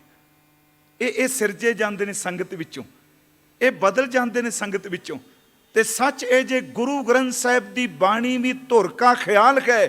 ਜਦੋਂ ਸਾਡਾ ਖਿਆਲ ਇਹਦੇ ਖਿਆਲ ਵੀ ਜਾਂਦਾ ਹੈ, ਸਾਡੇ ਮਨ ਦੇ ਖਿਆਲ ਨੂੰ ਖਤਮ ਕਰਕੇ ਗੁਰੂ ਦਾ ਖਿਆਲ ਵਿੱਚ ਪ੍ਰਵੇਸ਼ ਕਰ ਜਾਂਦਾ ਹੈ, ਮਨ ਬਦਲ ਜਾਂਦਾ ਹੈ। ਉਂਝ ਵੈਸੇ ਫਰਾਇਡ ਨੇ ਮਨ ਦੀ ਗੱਲ ਕਰਦਿਆਂ ਕਿਹਾ ਸੀ 3 ਤਰ੍ਹਾਂ ਦਾ ਮਨ ਹੈ, ਕੌਨਸ਼ੀਅਸ, ਸਬ ਕੌਨਸ਼ੀਅਸ ਤੇ ਅਨਕੌਨਸ਼ੀਅਸ। ਇਹਨੂੰ ਇਉਂ ਕਹਿ ਲਓ, ਸੁਚੇਤ ਮਨ, ਅਵਚੇਤ ਮਨ ਤੇ ਅਚੇਤ ਮਨ। ਥੋੜਾ ਧਿਆਨ ਨਾਲ ਸੁਣਿਓ। ਜਿੰਨੇ ਅਸੀਂ ਬੈਠੇ ਹਾਂ, ਸਾਡਾ ਇਸ ਵਕਤ ਜਿਹੜਾ ਮਨ ਕੰਮ ਕਰ ਰਿਹਾ ਨਾ, ਅੰਦਰ ਯੰਤਰ, ਉਹ ਸੁਚੇਤ ਕਰ ਰਿਹਾ। ਮੈਂ ਬੋਲ ਰਿਹਾ, ਤੁਸੀਂ ਸੁਣ ਰਹੇ ਹੋ। ਭਾਈ ਸਾਹਿਬ ਨੇ ਕੀਰਤਨ ਕੀਤਾ, ਤੁਸੀਂ ਸੁਣਿਆ, ਉਹ ਸੁਚੇਤ ਮਨ ਨੇ ਕੀਤਾ। ਜਿਹੜਾ ਅਚੇਤ ਮਨ ਹੈ ਉਹ ਇਸ ਤੋਂ ਥੱਲੇ ਵੇ। ਸੁਚੇਤ ਮਨ ਵਿੱਚ ਉਹ ਕੁਝ ਹੁੰਦਾ ਹੈ ਜੋ ਕੁਝ ਵਰਤਮਾਨ ਵਿੱਚ, ਪ੍ਰੈਜੈਂਟ ਵਿੱਚ ਵਾਪਰ ਰਿਹਾ ਹੈ, ਤੇ ਅਚੇਤ ਵਿੱਚ ਉਹ ਕੁਝ ਹੁੰਦਾ ਹੈ ਜਿਹੜਾ ਕਈ ਸਾਲਾਂ ਪਹਿਲਾਂ ਵਾਪਰਿਆ ਹੋਇਆ ਹੈ। ਪਰ ਕਮਾਲ ਉਹਨੇ ਕੀਤੀ। ਉਹਨੇ ਕਿਹਾ, ਮੰਨ ਲਓ ਮੈਂ ਇੱਕ ਉਦਾਹਰਨ ਤੁਹਾਨੂੰ ਦੇਣਾ। ਅਸੀਂ ਕਿਸੇ ਬੰਦੇ ਦਾ ਨਾਮ ਚੇਤੇ ਕਰਨੇ, ਸਾਨੂੰ ਨਾਮ ਯਾਦ ਨਹੀਂ ਆਉਂਦਾ, ਤੇ ਅਸੀਂ ਇੱਕੋ ਦਮ ਕੰਨ ਖੁਰਕਨੇ ਆ, ਕਦੀ ਮੱਥੇ ਤੇ ਹੱਥ ਲਾਉਂਦੇ ਆ, ਕਹਿੰਦੇ ਆ ਮੇਰੇ ਮੂੰਹ 'ਚ ਘੁੰਮਦਾ ਪਿਆ, ਮੈਨੂੰ ਯਾਦ ਨਹੀਂ ਆ ਰਿਹਾ। ਚੇਤੇ ਰੱਖਿਓ, ਮੂੰਹ 'ਚ ਨਹੀਂ ਘੁੰਮਦਾ। ਜੇ ਮੂੰਹ 'ਚ ਘੁੰਮਦਾ ਹੋਵੇ ਤੇ ਬੰਦਾ ਬੋਲ ਦੇਵੇ, ਸ਼ਬਦ ਕੋਈ ਨਾ ਵਿਚਾਰੇ ਕੋਲ। ਅਸਲ 'ਚ ਨਾਮ ਚੇਤੇ 'ਚ ਹੈ, ਪਰ ਉਸ ਵਕਤ ਸੁਚੇਤ ਮਨ ਦੀ ਫਾਈਲ, ਮੈਂ ਕਹਿ ਲਵਾਂ ਜਿਵੇਂ ਕੰਪਿਊਟਰ ਇੰਨਾ ਕੁ ਭਾਰਾ ਕਰ ਦਿੱਤਾ, ਉਹ ਵਿਚਾਰਾ ਕਹਿੰਦਾ ਮੈਨੂੰ ਪਤਾ ਤਾਂ ਹੈ ਪਰ ਮੈਂ ਹੁਣ ਨਹੀਂ ਦੱਸ ਸਕਦਾ। ਫਿਰ ਅਸੀਂ ਕਹਿੰਦੇ ਚਲੋ ਕੋਈ ਨਹੀਂ, ਕੰਮ ਕਰੋ, ਆਪੇ ਚੇਤੇ ਆ ਜਾਏਗਾ। ਉਹ ਆਪੇ ਚੇਤੇ ਹੋਣਾ ਕੀ ਹੈ? ਫਰਾਇਡ ਕਹਿੰਦਾ ਹੈ ਕਿ ਅਸਲ 'ਚ ਜਿਹੜਾ ਸੁਚੇਤ ਮਨ ਹੈ, ਉਹ ਅਚਨਚੇਤ ਸਾਡੀ ਬੋਡੀ ਨੂੰ ਦੱਸਣ ਤੋਂ ਬਿਨਾਂ, ਉਹ ਅਚੇਤ ਮਨ ਨੂੰ ਕਹਿੰਦਾ ਤੂੰ ਆਪਣਾ ਸਟੋਰ ਫੋਲ, ਤੇਰੇ ਵਿੱਚ ਫਲਾਣੇ ਬੰਦੇ ਬਾਰੇ ਕੁਝ ਪਿਆ ਹੋਣਾ, ਮੈਨੂੰ ਦੱਸੀ। ਅਸੀਂ ਕੰਮ ਕਰੀ ਜਾਂਦੇ ਹਾਂ, ਅਸੀਂ ਕੰਮ ਕਰਨੇ, 15 ਕੁ ਮਿੰਟ ਬਾਅਦ ਕਹਿੰਦੇ ਉਹ ਮੈਨੂੰ ਯਾਦ ਆ ਗਿਆ, ਫਲਾਣੇ ਬੰਦੇ ਦਾ ਉਹ ਨਾਂ ਸੀ। ਐਵੇਂ ਯਾਦ ਨਹੀਂ ਆਇਆ। ਸਬ ਕੌਨਸ਼ੀਅਸ ਮਾਈਂਡ ਵਰਕ ਕਰਨਾ ਸ਼ੁਰੂ ਕਰ ਜਾਂਦਾ ਹੈ ਜਦੋਂ ਕੌਨਸ਼ੀਅਸ ਮਾਈਂਡ ਉਹਨੂੰ ਕੋਈ ਗੱਲ ਦੱਸਦਾ ਹੈ। ਉਹ ਇੱਕੋ ਦਮ ਸਟੋਰ ਨੂੰ ਫੋਲਦਾ, ਕੂੜੇ ਕਚਰੇ ਨੂੰ, ਸਾਰੇ ਅਚੇਤ ਵਿੱਚ ਬਹੁਤ ਕੁਝ ਪਿਆ, ਗੰਦਮੰਦ ਵੀ ਪਿਆ, ਉਹ ਸਭ ਕੁਝ ਫੋਲਦਾ ਹੈ। ਤੇ ਇੱਕੋ ਦਮ ਸੁਚੇਤ ਨੂੰ ਕਹਿੰਦਾ ਵੀ ਆ ਹੀ ਉਹਦਾ ਨਾਮ, ਤੇ ਇੱਕੋ ਦਮ ਕਹਿੰਦਾ ਮੈਨੂੰ ਯਾਦ ਆ ਗਿਆ ਜੀ, ਫਲਾਣੇ ਦਾ ਨਾਮ ਇਹ ਜੇ। ਮੈਂ ਸਿਰਫ ਇੱਕ ਉਦਾਹਰਨ ਲਈ ਹੈ, ਇਹਨੂੰ ਫਿਰ ਸੁਣੋ। ਅਚੇਤ ਵਿੱਚ ਤੇ ਅਵਚੇਤ ਵਿੱਚ ਉਹ ਕੁਝ ਪਿਆ ਹੋਇਆ ਜਿਹਦਾ ਬੰਦਾ ਕਦੀ ਚੇਤੇ ਰੱਖੋ ਖਿਆਲ ਵੀ ਨਹੀਂ ਪੈਦਾ ਕਰ ਸਕਦਾ। ਸੁਚੇਤ ਮਨ ਰਾਤ ਨੂੰ ਟਿਕਦਾ ਹੈ, ਪਰ ਅਚੇਤ ਨਹੀਂ ਟਿਕਦਾ ਹੁੰਦਾ। ਜਿਹੜਾ ਅਵਚੇਤ ਹੈ ਉਹ ਹੋਰ ਗਹਿਰਾ ਹੈ। ਉਹਨੇ ਇੱਕ ਪ੍ਰਮਾਣ ਦਿੱਤਾ ਸੀ ਫਰਾਇਡ ਨੇ ਮਨ ਬਾਰੇ। ਹਾਂ, ਮੈਂ ਇੱਕ ਬੇਨਤੀ ਜ਼ਰੂਰ ਕਰਾਂਗਾ। ਹੋ ਸਕਦਾ ਹੈ ਜੇ ਕੋਈ ਪੁਸਤਕ ਪੜ੍ਹਨੀ ਚਾਹੇ, ਗੁਰੂ ਗੋਬਿੰਦ ਸਿੰਘ ਸਟੱਡੀ ਸਰਕਲ ਨੇ ਛਾਪੀ, ਉਸ ਕਿਤਾਬ ਦਾ ਨਾਮ ਇਸ ਮਨ ਕੋ ਕੋਈ ਖੋਜੋ ਭਾਈ, ਡਾਕਟਰ ਦਲਜੀਤ ਸਿੰਘ UK। ਮੈਂ ਉਸ ਸੱਜਣ ਨੂੰ ਮਿਲਿਆ, ਉਹਦਾ ਵਿਸ਼ਾ ਵੀ ਮਨੋਵਿਗਿਆਨ ਹੈ। ਗੁਰਬਾਣੀ ਦੀ ਭੈ ਭਾਵਨਾ 'ਚ ਜੀਣ ਵਾਲੇ ਨੇ। ਮੇਰਾ ਖਿਆਲ ਸਿੱਖਾਂ ਵਿੱਚ, ਮੈਨੂੰ ਬਖਸ਼ ਦਿਆ ਜੇ, ਪੰਜਾਬੀ ਵਿੱਚ ਪਹਿਲੀ ਕਿਤਾਬ ਹੋਵੇਗੀ ਜਿਹੜੀ ਤਕਰੀਬਨ 400-500 ਪੰਨੇ ਦੀ ਸਿਰਫ ਮਨ ਉੱਤੇ ਲਿਖੀ ਗਈ ਹੈ। ਬੜੀ ਡਿਟੇਲ ਨਾਲ ਉਹਨਾਂ ਦੱਸਿਆ। ਉਹਦੇ ਵਿੱਚੋਂ ਇੱਕ ਕਿਤਾਬ ਪਟਿਆਲਾ ਯੂਨੀਵਰਸਿਟੀ ਨੇ ਛਾਪੀ ਹੈ, ਅਵਚੇਤਨ ਦੀ ਲੀਲਾ। ਉਹ ਡਾਕਟਰ ਜਸਵੰਤ ਸਿੰਘ ਨੇਕੀ ਦੀ ਲਿਖੀ। ਇੱਕ ਕਿਤਾਬ ਬਾਬਾ ਸੁੱਚਾ ਸਿੰਘ, ਹੁਣ ਮੈਂ ਨਾਂ ਜ਼ਰੂਰ ਸਾਰੇ ਲੈ ਰਿਹਾ, ਕਿਤੇ ਕੋਈ ਅੰਦਰ ਨਫ਼ਰਤ ਨਾ ਹੋ ਜਾਏ। ਮਨ ਦਾ ਸੰਕਲਪ, ਕਨਸੈਪਟ ਆਫ ਮਾਈਂਡ, ਇਹਦੇ ਬਾਰੇ ਉਹਨਾਂ ਕਿਹਾ। ਦੇਖੋ ਜਿਹੜਾ ਸੁਚੇਤ ਮਨ ਹੈ ਇਹਦੀ ਵੀ ਕੋਈ ਸੀਮਾ ਹੈ, ਪਰ ਅਚੇਤ ਵਿੱਚ ਬਹੁਤ ਕੁਝ ਹੈ। ਤੇ ਉਹਨੇ ਇੱਕ ਪ੍ਰਮਾਣ ਦਿੱਤਾ ਸੀ ਫਰਾਇਡ ਨੇ। ਉਹਨੇ ਕਿਹਾ ਜਿਵੇਂ ਪਾਣੀ ਦੇ ਵਿੱਚ ਬਰਫ਼ ਦਾ ਤੋਦਾ ਪਿਆ ਹੋਵੇ, ਤੋਦਾ ਲਫ਼ਜ਼ ਸੌਖਾ ਹੈ, ਤੁਸੀਂ ਦੇਖੋਗੇ ਉੱਤੋਂ ਬਰਫ਼ ਥੋੜੀ ਜਿਹੀ ਦਿਸੇਗੀ, ਪਰ ਉਹਦੇ ਥੱਲੇ, ਪਾਣੀ ਦੇ ਥੱਲੇ ਡੁੱਬੀ ਜ਼ਿਆਦਾ ਹਿੱਸਾ ਹੋਵੇਗਾ। ਜੇ ਹੋਰ ਥੋੜੇ ਗਹਿਰੇ ਜਾਓਗੇ, ਜਿਹੜਾ ਪਾਣੀ ਵਿੱਚੋਂ ਵੀ ਬਰਫ਼ ਨਹੀਂ ਦਿਸਦੀ, ਥੱਲੇ ਤੱਕ ਨਜ਼ਰ ਆਉਣ ਤੋਂ ਬਿਨਾਂ ਵੀ ਬਰਫ਼ ਥੱਲੇ ਪਈ ਹੈ। ਉਹ ਕਹਿੰਦਾ ਸੁਚੇਤ ਮਨ ਤਾਂ ਥੋੜਾ ਜਿਹਾ ਉੱਤੋਂ ਦਿਸਦਾ ਹੈ, ਅਚੇਤ ਵੱਲ ਝਾਤੀ ਮਾਰੋਗੇ, ਇਹ ਉਸ ਤੋਦੇ ਦੀ ਤਰ੍ਹਾਂ ਜਿਹੜਾ ਪਾਣੀ 'ਚ ਡੁੱਬਿਆ, ਤੇ ਜਿਹੜਾ ਅਨਕੌਂਸ਼ੀਅਸ ਕਹੇ, ਜਿਹਨੂੰ ਉਹਦੀ ਸਮਝ ਪੈ ਜਾਏ, ਉਹਦੇ ਵਿੱਚ ਉਹ ਕੁਝ ਗਿਆਨ ਪਿਆ ਹੋਇਆ ਹੈ ਜਿਹੜਾ ਕਈ ਜਨਮਾਂ ਦਾ ਆਪਣੇ ਨਾਲ ਲੈ ਕੇ ਤੁਰਿਆ ਆ ਰਿਹਾ ਹੈ। ਉਹਦੇ ਤੱਕ ਬੰਦੇ ਦੀ ਪਹੁੰਚ ਨਹੀਂ। ਪਰ ਮੈਂ ਬਾਣੀ ਚੋਂ ਬੇਨਤੀ ਕਰਨੀ ਚਾਹੁੰਦਾ ਕਿ ਦੇਖੋ, ਇਹ ਮਨ, ਗੁਰੂ ਗ੍ਰੰਥ ਸਾਹਿਬ ਨੇ ਕਿਹਾ ਮਨ ਤੋਂ ਬਿਨਾਂ ਧਰਮ ਨਹੀਂ ਕਮਾਇਆ ਜਾਂਦਾ। ਉਂਝ ਵੈਸੇ ਮਨ ਦੀ ਬੜੇ ਸ਼ਬਦ, ਕਿਤੇ ਮਾਰੇ ਨਾ ਹਾਥੀ ਕਿਹਾ, ਕਿਤੇ ਊਠ ਕਿਹਾ, ਕਿਤੇ ਕੁੱਤਾ ਕਿਹਾ, ਕਿਤੇ ਸੱਪ ਕਿਹਾ, ਕਿਤੇ ਖੋਤਾ ਕਿਹਾ, ਇਹ ਲਫ਼ਜ਼ ਵਰਤੇ। ਕਿਤੇ ਕਹਿਣ ਲੱਗੇ ਤੇਰੇ ਵਰਗਾ ਯਾਰ ਹੀ ਕੋਈ ਨਹੀਂ, ਕਿਤੇ ਕਹਿੰਦੇ ਤੇਰੇ ਵਰਗਾ ਦੁਸ਼ਮਣ ਹੀ ਕੋਈ ਨਹੀਂ। ਅੱਜ ਸਭ ਤੋਂ ਵੱਡੀ ਸਮੱਸਿਆ, ਮੇਰਾ ਮਨ ਨਹੀਂ ਟਿਕਦਾ। ਧਰਮ ਦੀ ਦੁਨੀਆ 'ਚ ਮਨ ਕਿਉਂ ਨਹੀਂ ਟਿਕਦਾ? ਪਹਿਲੀ ਗੱਲ ਤਾਂ ਚੇਤੇ ਰੱਖਿਓ, ਮਨ ਦੇ ਨਾ ਟਿਕਣ ਦਾ ਕਾਰਨ ਅਸੀਂ ਖੁਦ ਹਾਂ, ਕੋਈ ਦੂਜਾ ਨਹੀਂ। ਮਨ ਇਸ ਕਰਕੇ ਨਹੀਂ ਟਿਕਦਾ, ਜੋ ਕੁਝ ਅਸੀਂ ਜਾਣਕਾਰੀ ਅੰਦਰ ਪਾਈਏ, ਉਹ ਜਾਣਕਾਰੀ ਤਾਂ ਮਨ ਨੂੰ ਭਟਕਾਉਂਦੀ ਪਈ। ਜਿੰਨਾ ਮਨ ਮੈਲਾ ਹੋਵੇਗਾ ਓਨਾ ਖਿੰਡਾ ਵਿੱਚ ਰਹੇਗਾ, ਜਿੰਨਾ ਮਨ ਨਿਰਮਲ ਹੋਵੇਗਾ ਓਨਾ ਟਿਕਾ ਵਿੱਚ ਰਹੇਗਾ। ਜਿੰਨਾ ਨਿਰਮਲ ਹੋਵੇਗਾ ਓਨਾ ਟਿਕੇਗਾ। ਉਂਝ ਮਨ 'ਚ ਸ਼ਕਤੀ ਬੜੀ ਜੇ। ਗੁਰੂ ਸਾਹਿਬ ਦੇ ਜਦੋਂ ਪਾਠ ਕਰਨੇ, ਚਲੋ ਮੈਂ 2-3 ਪ੍ਰਮਾਣ ਅਰਜ਼ ਕਰ ਦਿੰਦਾ ਕਿ ਪਰਮਾਰਥ ਮਨ ਦੀ ਯਾਤਰਾ ਤੋਂ ਬਿਨਾਂ ਨਹੀਂ ਅੱਗੇ ਜਾਇਆ ਜਾਣਾ। ਮੰਮਾ ਮਨ ਸਿਉ ਕਾਜ ਹੈ, ਮਨ ਸਾਧੇ ਸਿਧ ਹੋਏ। ਕਬੀਰ ਜੀ ਕਹਿੰਦੇ ਨੇ ਤੇਰੀ ਰੂਹਾਨੀਅਤ ਦਾ ਕਾਜ ਸਿਰ ਮਨ ਕਰੇਗਾ, ਮਨ ਤੋਂ ਬਿਨਾਂ ਤੇਰਾ ਰੂਹਾਨੀਅਤ ਦਾ ਕਾਜ ਸਿੱਧ ਨਹੀਂ ਹੋ ਸਕਣਾ। ਮੰਮਾ ਮਨ ਸਿਉ ਕਾਜ ਹੈ, ਮਨ ਸਾਧੇ ਸਿਧ ਹੋਏ। ਮਨ ਹੀ ਮਨ ਸਿਉ ਕਹਿ ਕਬੀਰਾ, ਮਨ ਸਾ ਮਿਲਿਆ ਨਾ ਕੋਈ। ਕਹਿਣ ਲੱਗੇ ਭਰਾ ਵੀ ਕੋਈ ਨਹੀਂ ਮਨ ਵਰਗਾ, ਇਸਤਰੀ ਵੀ ਕੋਈ ਨਹੀਂ ਮਨ ਵਰਗੀ। ਚੇਤੇ ਰੱਖਿਓ, ਦੁਨੀਆ ਦੀ ਕੋਈ ਵੀ ਚੀਜ਼ ਮਨ ਵਰਗੀ ਨਹੀਂ, ਕਿਉਂਕਿ ਜਿੱਥੇ ਆਪਾਂ ਜਾਂਦੇ ਹਾਂ ਉੱਥੇ ਕੇਵਲ ਮਨ ਜਾਂਦਾ ਹੈ। ਇੱਥੋਂ ਤੱਕ ਕਿ ਤਨ ਵੀ ਸਾਥ ਛੱਡ ਜਾਂਦਾ ਹੈ। ਮਨ ਨੇ ਤੇ ਉਦੋਂ ਵੀ ਆਤਮ ਨਾਲ ਤੁਰ ਪੈਣਾ ਜਦੋਂ ਅਸੀਂ ਸਰੀਰ ਫੂਕਿਆ ਜਾਣਾ ਹੈ। ਇਹਨੂੰ ਇਉਂ ਸਮਝ ਲਓ, ਮੈਂ ਇੱਕ ਉਦਾਹਰਨ ਦੇਣਾ ਸਿੱਧੀ ਜੀ। ਇੱਕ ਪਾਸੇ ਬੌਡੀ ਹੈ, ਇੱਕ ਪਾਸੇ ਆਤਮ ਹੈ, ਵਿੱਚ ਮਨ ਪਿਆ ਹੈ। ਜਦੋਂ ਚੋਖਾ ਬੌਡੀ ਵੱਲ ਝੁਕਦਾ, ਵਾਸ਼ਨਾ ਵੱਲ ਝੁਕਦਾ, ਉਦੋਂ ਮੈਲਾ ਹੋ ਜਾਂਦਾ ਹੈ। ਜਦੋਂ ਸ਼ਬਦ ਵਾਲੇ ਪਾਸੇ ਝੁਕ ਕੇ ਆਤਮ ਵੱਲ ਜਾਂਦਾ ਹੈ ਪਿਆਰਿਓ, ਉਦੋਂ ਨਿਰਮਲ ਹੋਣਾ ਸ਼ੁਰੂ ਹੋ ਜਾਂਦਾ ਹੈ। ਇਹ ਵਿਚਾਰਾ ਦੋਹਾਂ ਪਾਸੇ ਖਿੱਚੇ ਹੀ ਰਹਿੰਦਾ ਹੈ। ਗੁਰੂ ਸਾਹਿਬ ਨੇ ਕਿਹਾ ਮੰਮਾ ਮਨ ਸਿਓ ਕਾਜ ਕਹਿ, ਮਨ ਸਾਧੇ ਸਿਧ ਹੋਏ। ਮਨ ਹੀ ਮਨ ਸਿਓ ਕਹਿ ਕਬੀਰਾ, ਮਨ ਸਾ ਮਿਲਿਆ ਨਾ ਕੋਏ। ਇਹ ਮਨ ਸ਼ਕਤੀ ਮਾਇਆ, ਇਹ ਮਨ ਸੀਓ ਸ਼ਿਵ ਕਲਿਆਣ ਰੂਪ ਪ੍ਰਭੂ। ਇਹ ਸ਼ਕਤੀ ਵੀ ਹੈ, ਸ਼ਿਵ ਵੀ ਹੈ। ਇਹ ਮਨ ਸ਼ਕਤੀ, ਇਹ ਮਨ ਸੀਓ, ਇਹ ਮਨ ਪੰਚ ਤੱਤ ਕੋ ਜੀਓ। ਇਹ ਪੰਜਾਂ ਤੱਤਾਂ ਵਿੱਚ ਵੀ ਸਵਾਦ ਲੈਂਦਾ। ਭਾਈ ਗੁਰਦਾਸ ਸਾਹਿਬ ਦਾ ਮੈਨੂੰ ਯਾਦ ਹੈ, ਇੱਕ ਵਾਰੀ ਮੈਂ ਇੱਥੇ ਬੇਨਤੀ ਕੀਤੀ ਸੀ। ਅੱਖਾਂ ਦੇਖਦੀਆਂ ਨੇ ਸਾਡੀਆਂ, ਅਸੀਂ ਦੇਖਣ ਤੋਂ ਬਾਅਦ ਕਹਿੰਦੇ ਇਹ ਦਰਸ਼ਨ ਕਰਕੇ ਮਨ ਬਾਗੋ ਬਾਗ ਹੋ ਗਿਆ।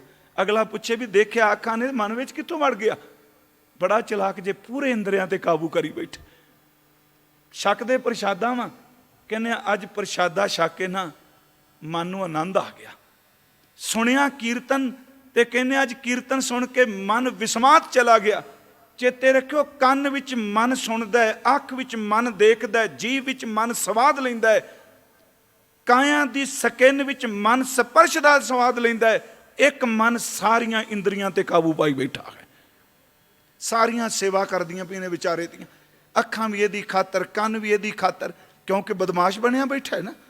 ਮੈਂ ਸੱਚ ਕਹਾਂ, ਮੈਂ ਵੈਸੇ ਕਰੀ ਜੇ ਸ਼ਬਦ ਮਿਲਿਆ ਤੇ ਮੈਂ ਇਹ ਸ਼ਬਦ ਦੇ ਅਰਥ ਕਰਨੇ ਨੇ ਕਿ ਕਿਉਂ ਲੀਜਾ ਗੜਬੰਕਾ ਭਾਈ, ਦੇਵਰ ਕੋਟਰ ਤੇਵਰ ਖਾਈ।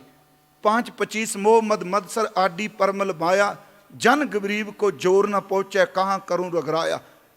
ਉਹ ਜਿਹੜਾ ਸ਼ਬਦ ਭਗਤ ਕਬੀਰ ਸਾਹਿਬ ਜੀ ਦਾ, ਕਾਮ ਕਿਵਾਰੀ ਦੁੱਖ ਸੁਖ ਦਰਵਾਨੀ, ਪਾਪ ਪੁੰਨ ਦਰਵਾਜਾ, ਕ੍ਰੋਧ ਪ੍ਰਧਾਨ ਮਹਾ ਬੜ ਧੁੰਦਰ, ਤੇ ਮਨ ਮਾਵਾਸੀ ਰਾਜਾ। ਉਹ ਸਾਰੇ ਦਾ ਸਾਰਾ ਸ਼ਬਦ ਇਹ ਕਿਲੇ ਨੂੰ ਜਿੱਤਣ ਦਾ ਹੈ।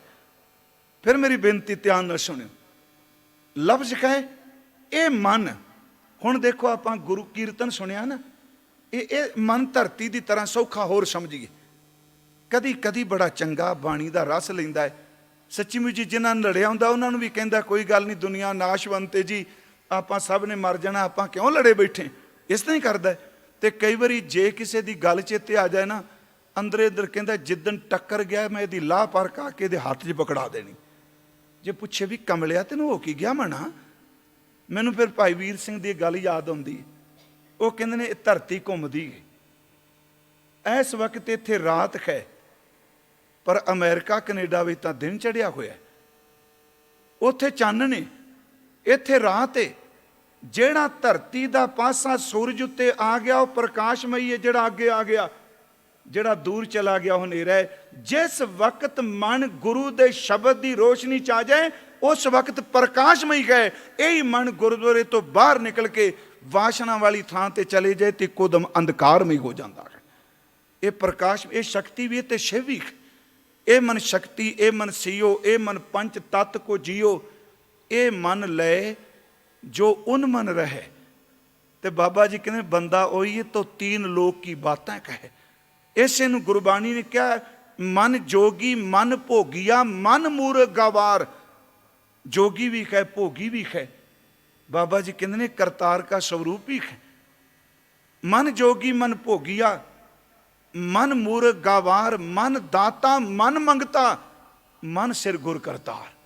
हुण ये सारियां अवस्थावां ने, मैं मेरे को टाइम नहीं, ये मंगता कदों बनता है, दाता कदों बनता है, ये करतार ते गुरु का रूप कदों बनता है, ये जालम कदों बनता है। पर यह सब कुछ मन की कहानी है। आओ थोड़ा जा एक मैं गल होर है बिखम, थोड़ा जा जोर देंगे तो समझ पै जाएगी। मैं अगे अर्ज करनी कि मन किवें काबू आवे। गुरु ग्रंथ साहिब जी तो पूछिए। एक लफ्ज साडे पिंडां च वरदे सन जी, मन। मन लफ्ज वरदे सन जी। 40 शेर दा मन हुंदा सी, 8 पनसेरियां, 5 शेर इकट्ठे हुंदे सन। बजुर्गां नूं समझ पै गई इहदी। भाई गुरदास साहब ने मन ते मन की गल की। उत्थे फिर वो कहंदे ने दसो एक काबू किवें आवेगा, इस ते इन्ना कुछ है। एक मन है 40 शेर इकट्ठे होण ते मन बनता है।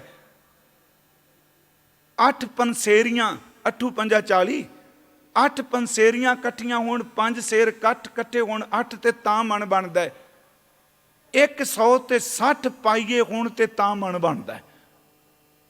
भाई साहब का कवित है जी। खगपत परबल पराक्रमी परमहंस चतुर चतुर्मुख चंचला चपल है।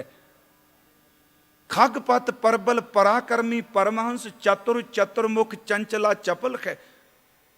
खगपत दा खग दा अर्थ पंछी, खगपत दा अर्थ पंछियां दा राजा गरुड़। सब तो तेज उडारी गरुड़ दी मनी गई है।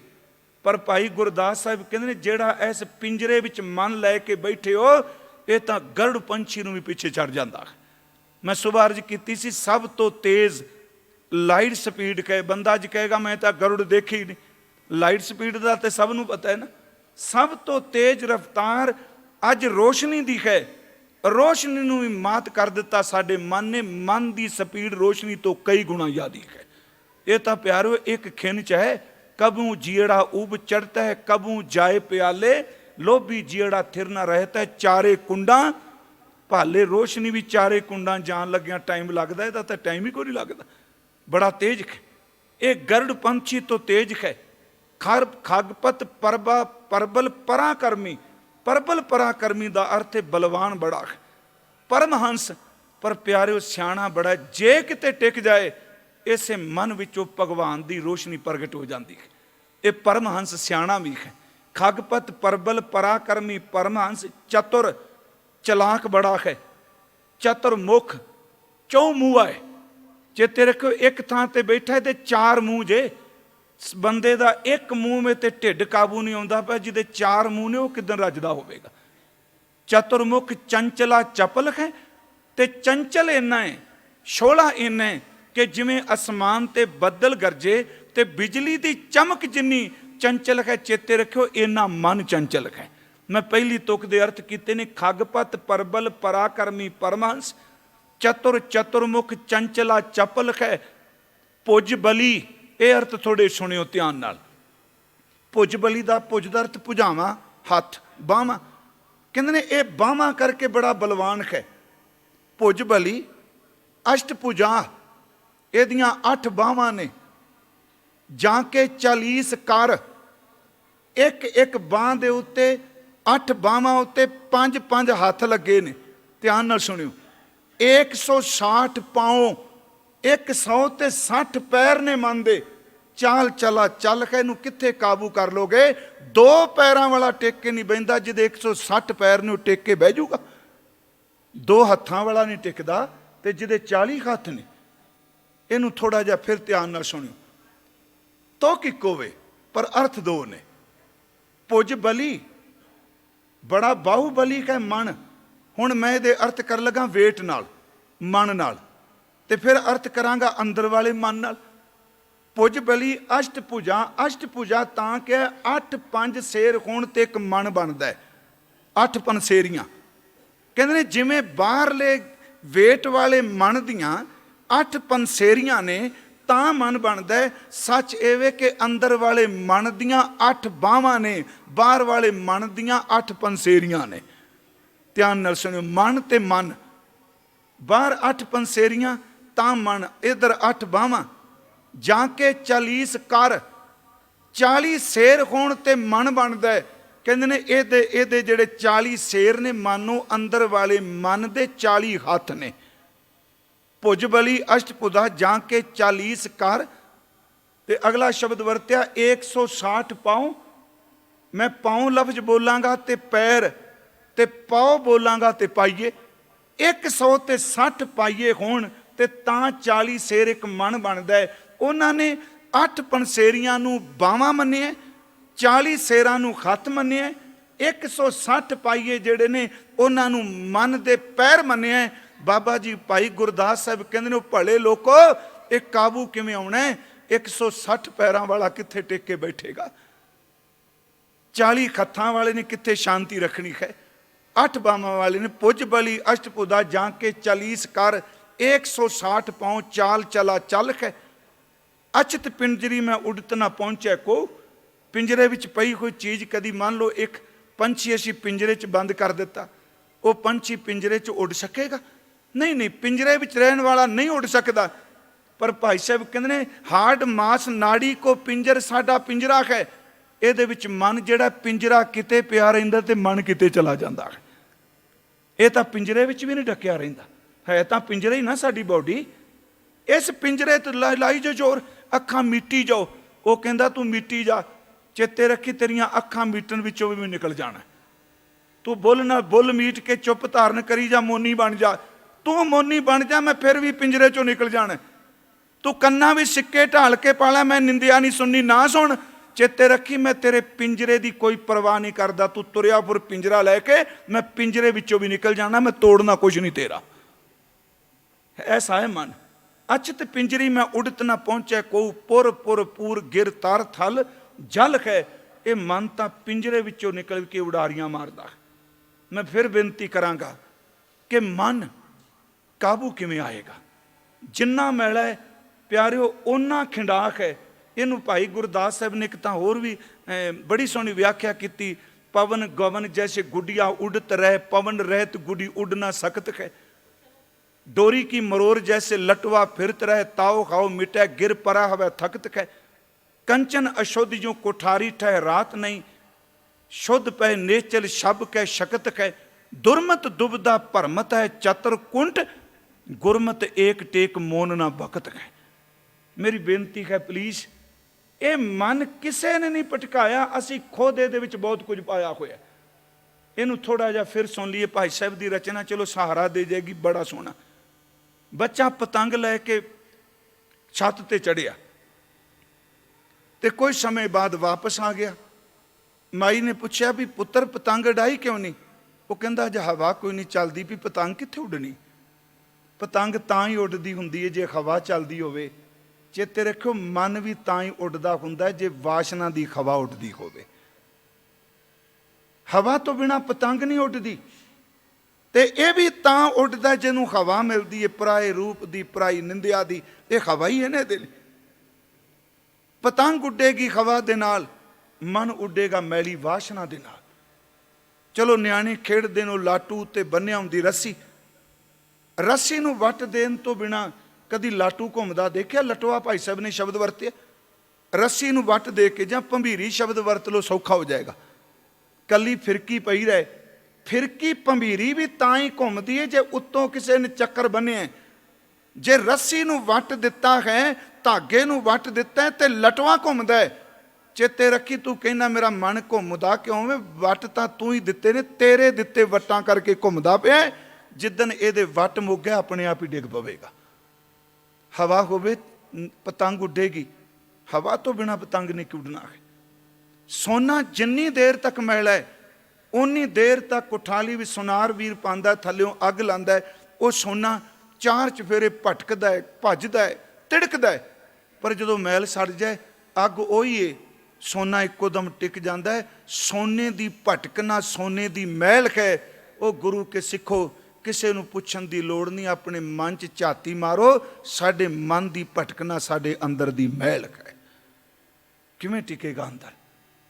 ਮੈਂ ਇੱਕ ਬੇਨਤੀ ਕੀਤੀ ਸੀ ਜੀ, ਸ਼ਾਇਦ ਮੰਜੀ ਸਾਹਿਬ ਵੀ, ਕਿ 8-10 ਔਗਣ ਨੇ ਜਿਹੜੇ ਸਾਡੇ ਨਾਮ ਦਾ ਰਸ ਨਹੀਂ ਬਣ ਦਿੰਦੇ। ਕਿਵੇਂ ਮਨ ਕਾਬੂ ਆ ਜਾਏਗਾ? ਉਹਨਾਂ 10 ਔਗਣਾਂ ਵਿੱਚੋਂ ਮੈਂ ਬੇਨਤੀ ਕੀਤੀ ਸੀ, ਆ ਖਾਸ ਕਰਕੇ ਆ 4 ਤਾਂ ਸਾਡੀ ਜੀਭ ਦੇ ਹੀ ਨੇ, 3 ਸਾਡੇ ਆ ਬੋਡੀ ਦੇ ਨੇ, ਤੇ 3 ਸਾਡੇ ਮਨ ਦੇ ਨੇ। ਇਸ ਤਰ੍ਹਾਂ 10 ਬਣ ਜਾਣਗੇ। ਮੈਂ ਸੰਖੇਪ ਜੇ ਕਹਿ ਦੇਣਾ, ਜਿਹੜਾ ਬੰਦਾ ਫਿੱਕਾ ਬੋਲਦਾ ਹੈ ਨਾ, ਕੱਲ ਵੀ ਭਾਈ ਸਾਹਿਬ ਕਹਿ ਰਹੇ ਸਨ, ਜਿਹੜਾ ਬੰਦਾ ਜ਼ਬਾਨ ਤੋਂ ਫਿੱਕਾ ਬੋਲਦਾ ਉਹਦਾ ਮਨ ਕਦੀ ਰਸਕ ਨਹੀਂ ਹੋ ਸਕਦਾ। ਅਸੀਂ ਉਂਝ ਕਹਿ ਦਿੰਦੇ ਹਾਂ ਬੋਲਦਾ ਕੌੜਾ ਜੀ, ਉਂਝ ਬੜਾ ਰਸੀਆ ਹੈ। ਚੇਤੇ ਰੱਖਿਓ, ਜਿਹੜਾ ਬੰਦਾ ਫਿੱਕਾ ਬੋਲਦਾ ਕਦੀ ਰਸੀਆ ਨਹੀਂ ਹੋ ਸਕਦਾ। ਗੁਰੂ ਨਾਨਕ ਨੇ ਕਿਹਾ, ਨਾਨਕ ਫਿੱਕਾ ਬੋਲਿਆ ਤਨ ਮਨ, ਸਵਾਲ ਹੀ ਨਹੀਂ ਪੈਦਾ ਹੁੰਦਾ ਮਨ ਰਸ 'ਚ ਹੋਵੇ। ਉਹਦਾ ਤਨ ਵੀ ਫਿੱਕਾ ਹੋਵੇਗਾ, ਉਹਦਾ ਮਨ ਵੀ ਫਿੱਕਾ ਹੋਵੇਗਾ। ਮਨ ਦਾ ਜ਼ਬਾਨ ਦਾ ਫਿੱਕਾ ਬਣ ਕਦੀ ਨਾਮ ਨਹੀਂ ਰਸ ਨਹੀਂ ਬਣ ਦਿੰਦਾ। ਦੂਸਰੀ ਬੇਨਤੀ ਕਰਾਂ, ਜਿਹੜਾ ਬੰਦਾ ਜ਼ਬਾਨ ਤੋਂ ਨਿੰਦਿਆ ਕਰਦਾ ਹੈ, ਨਿੰਦਕ ਬੰਦੇ ਦਾ ਅੰਦਰ ਕਦੀ ਨਾਮ ਰਸ ਨਹੀਂ ਬਣ ਸਕਦਾ। ਤੀਸਰੀ ਬੇਨਤੀ ਮੈਂ ਕਰਾਂਗਾ ਕਿ ਜਿਹੜਾ ਬੰਦਾ ਝੂਠ ਬੋਲਦਾ ਹੈ, ਝੂਠੇ ਬੰਦੇ ਦਾ ਅੰਦਰ ਕਦੀ ਰਸ ਨਹੀਂ ਬਣ ਸਕਦਾ। ਫਿੱਕਾ ਬੋਲਣਾ, ਨਿੰਦਿਆ ਕਰਨੀ, ਝੂਠ ਬੋਲਣਾ, ਤੇ ਚੌਥਾ ਜ਼ਬਾਨ ਦਾ ਔਗਣ, ਜਿਹੜਾ ਬੰਦਾ ਚੁਗਲੀ ਕਰਦਾ, ਚੁਗਲਖੋਰ ਬੰਦਾ ਵੀ ਕਦੀ ਨਾਮ ਰਸੀਆ ਨਹੀਂ ਹੋ ਸਕਦਾ।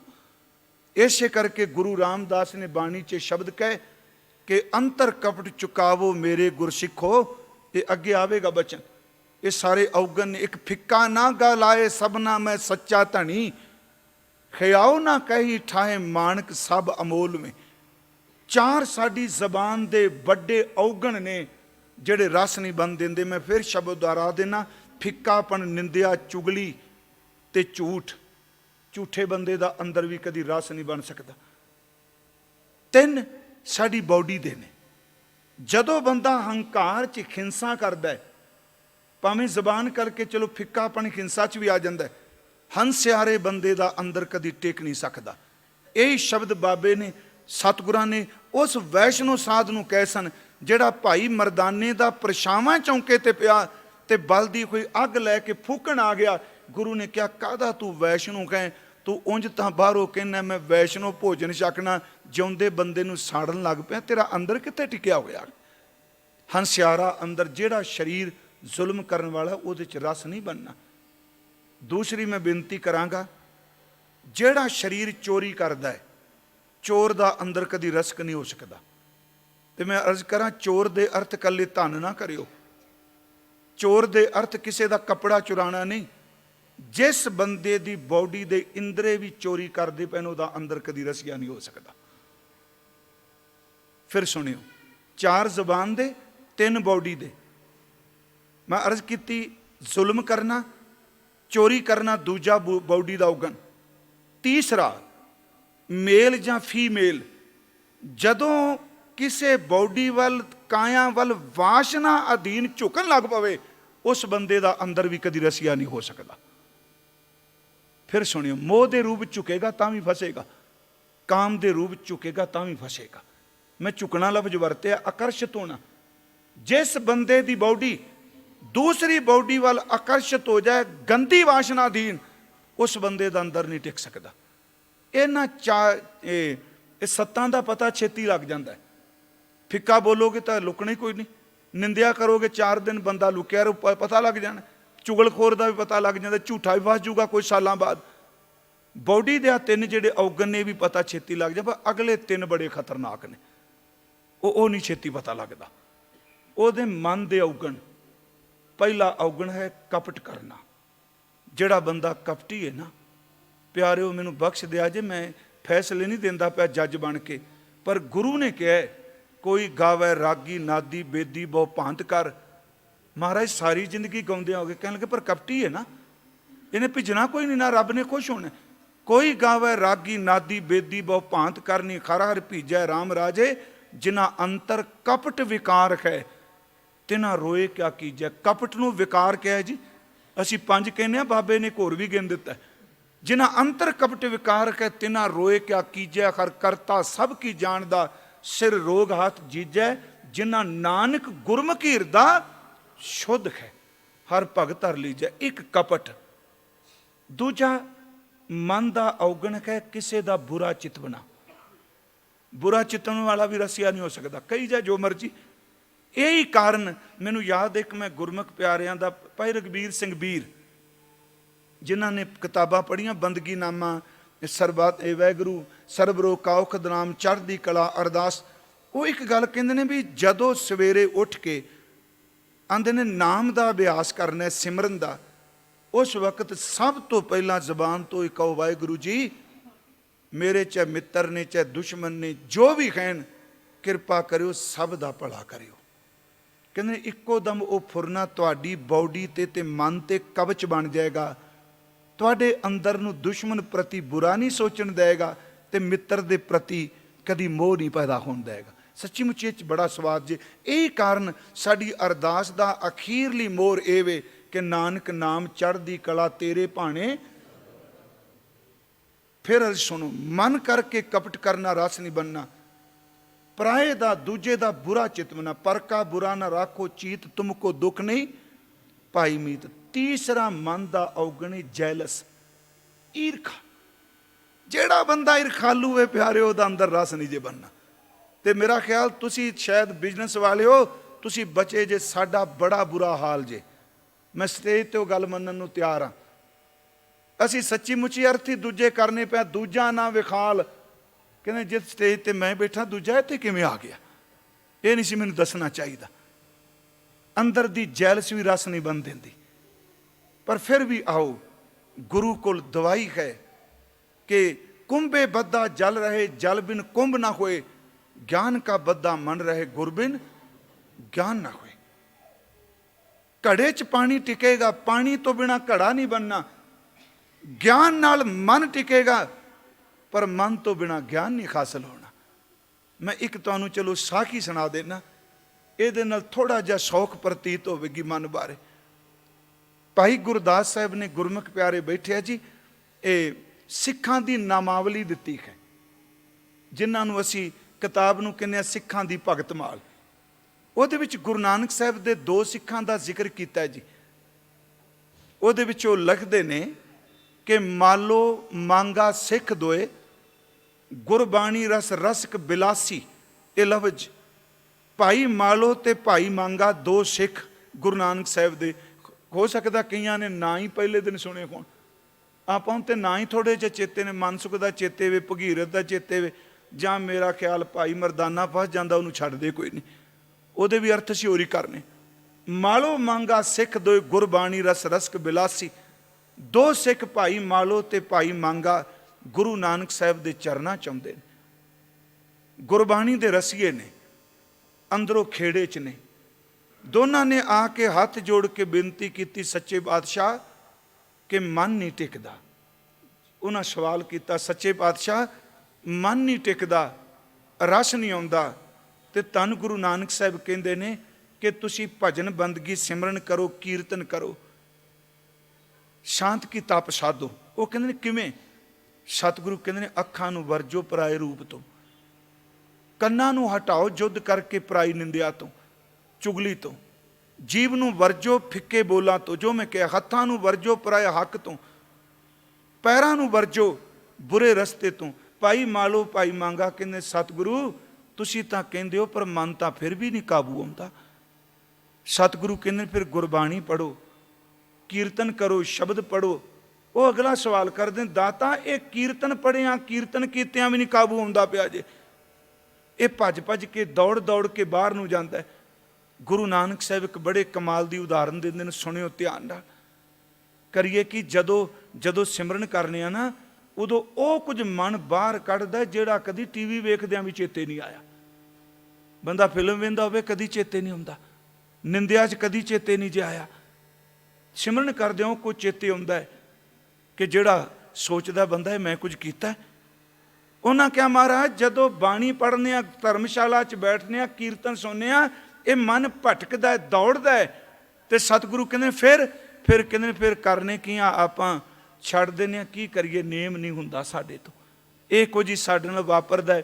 ਲੋਕੀ ਤਿਆਰ ਤਿਉਰ ਹੁੰਦੇ ਜੇ, 4 ਕੁ ਦਿਨ ਚੰਗਾ ਕਹਿੰਦੇ ਅੱਜ ਅੰਮ੍ਰਿਤ ਵੇਲੇ ਉੱਠ ਪੈਣਾ, ਅੱਜ ਬੰਦਗੀ ਸ਼ੁਰੂ ਕਰ ਦਿੱਤੀ, 15-20 ਦਾਣਾ ਬਾਅਦ ਇਹੀ ਮਨ ਫਿਰ ਖੰਡਾਅ ਵਿੱਚ ਆਉਂਦਾ, ਡਿੱਗ ਪੈਂਦਾ ਹੈ, ਬੰਦਾ ਛੱਡ ਕੇ ਫਿਰ ਉਹੀ ਕਰਮ ਕਰਨ ਲੱਗ ਪੈਂਦਾ। ਸਤਿਗੁਰੂ ਕਹਿੰਦੇ ਨੇ ਜੇ ਮਨ ਨਹੀਂ ਲੱਗਦਾ ਤੇ ਨੇਮ ਫਿਰ ਵੀ ਨਾ ਛੱਡੋ।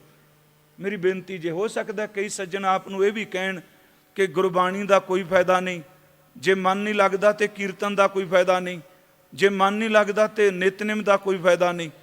ਮੇਰੀ ਬੇਨਤੀ ਜੇ ਐਵੇਂ ਪਿੱਛੇ ਲੱਗ ਕੇ ਖੰਡਾਅ ਨਾ ਬਣਾ ਲਿਓ। ਮਨ ਨਾ ਵੀ ਲੱਗੇ ਪਰ ਸ਼ਬਦ ਨਹੀਂ ਛੱਡਣਾ। ਸਤਿਗੁਰੂ ਕਹਿੰਦੇ ਨੇ ਮਨ ਨਹੀਂ ਲੱਗਦਾ ਤਾਂ ਵੀ ਸ਼ਬਦ ਦਾ ਅਭਿਆਸ ਕਰੋ। ਭਾਈ ਮੰਗਾ ਹੱਥ ਜੋੜ ਕੇ ਕਹਿੰਦਾ ਦਾਤਾ ਮਨ ਨਾ ਲੱਗੇ ਤੇ ਫਿਰ ਵੀ ਸ਼ਬਦ ਪੜ੍ਹੀਏ। ਕਿਵੇਂ? ਉੱਥੇ ਮਹਾਰਾਜ ਜੀ ਨੇ ਉਸ ਵਕਤ ਦੀ ਉਦਾਹਰਨ ਦਿੱਤੀ। ਕਹਿੰਦੇ ਨੇ ਘੋੜਾ ਬਿਮਾਰ ਹੋ ਜਾਏ ਤੇ ਘੋੜੇ ਦਾ ਮਾਲਕ ਉਹਨੂੰ ਮਸਾਲਾ ਦਿੰਦਾ ਹੈ। ਘੋੜਾ ਤੜਫਦਾ ਜਦੋਂ ਮਸਾਲਾ ਦਿੱਤਾ ਜਾਂਦਾ, ਉਹ ਆਪਣੇ ਆਪ ਮਸਾਲਾ ਨਹੀਂ ਲੈਂਦਾ। ਜਦੋਂ ਘੋੜੇ ਦੇ ਮੂੰਹ 'ਚ ਮਸਾਲਾ ਪਾਉਂਦਾ, ਘੋੜੇ ਨੂੰ ਪਤਾ ਹੀ ਨਹੀਂ ਕਿ ਮੇਰੀ ਬਿਮਾਰੀ ਦਾ ਇਲਾਜ ਪਿਆ ਕਰਦਾ ਹੈ। ਮਾਲਕ ਮੂੰਹ 'ਚ ਮਸਾਲਾ ਦਵਾਈ ਪਾਉਂਦਾ ਹੈ ਤੇ ਘੋੜਾ ਕਿੱਲੇ ਦੇ ਉੱਤੇ ਤੜਫਦਾ ਹੈ। ਕਹਿੰਦੇ ਨੇ ਇਹ ਮਨ ਘੋੜੇ ਦੀ ਤਰ੍ਹਾਂ ਬਿਮਾਰ ਹੈ। ਜਦੋਂ ਸ਼ਬਦ ਦੀ ਦਵਾਈ ਮਿਲਦੀ ਹੈ, ਕਮਲੇ ਨੂੰ ਪਤਾ ਹੀ ਨਹੀਂ ਕਿ ਮੇਰਾ ਭਲਾ ਹੋਣਾ ਹੈ, ਇਹ ਮਸਾਲਾ ਲੈਂਦਿਆਂ ਵੀ ਤੜਫੀ ਜਾਂਦਾ ਹੈ। ਘੋੜਾ ਮਸਾਲਾ ਮਿਲੇ ਤੇ ਤੜਫਦਾ।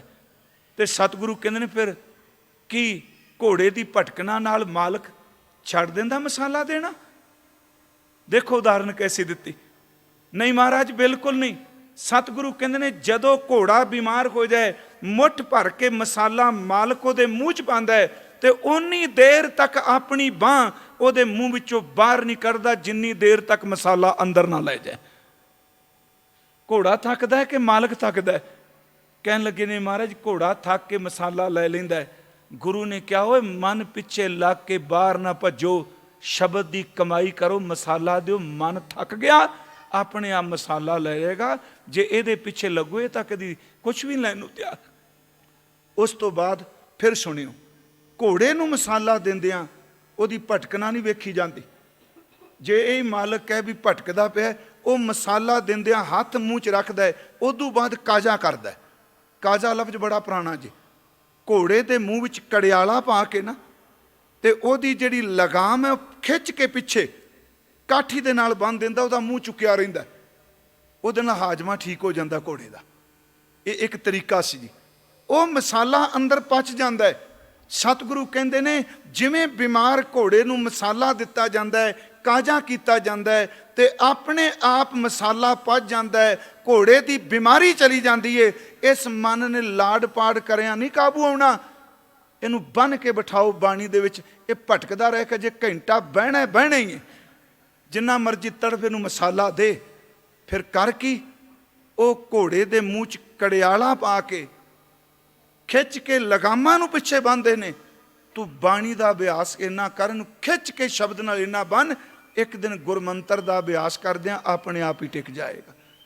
ਮੈਂ ਬੇਨਤੀ ਕਰਾਂਗਾ ਗੁਰਮੁਖੋ, ਦੇਖੋ ਜੇ ਮਨ ਨੂੰ ਟਿਕਾਣਾ ਹੈ ਤੇ ਮਨ ਦੀ ਸਾਧਨਾ ਕਰਨੀ ਜ਼ਰੂਰੀ ਹੈ।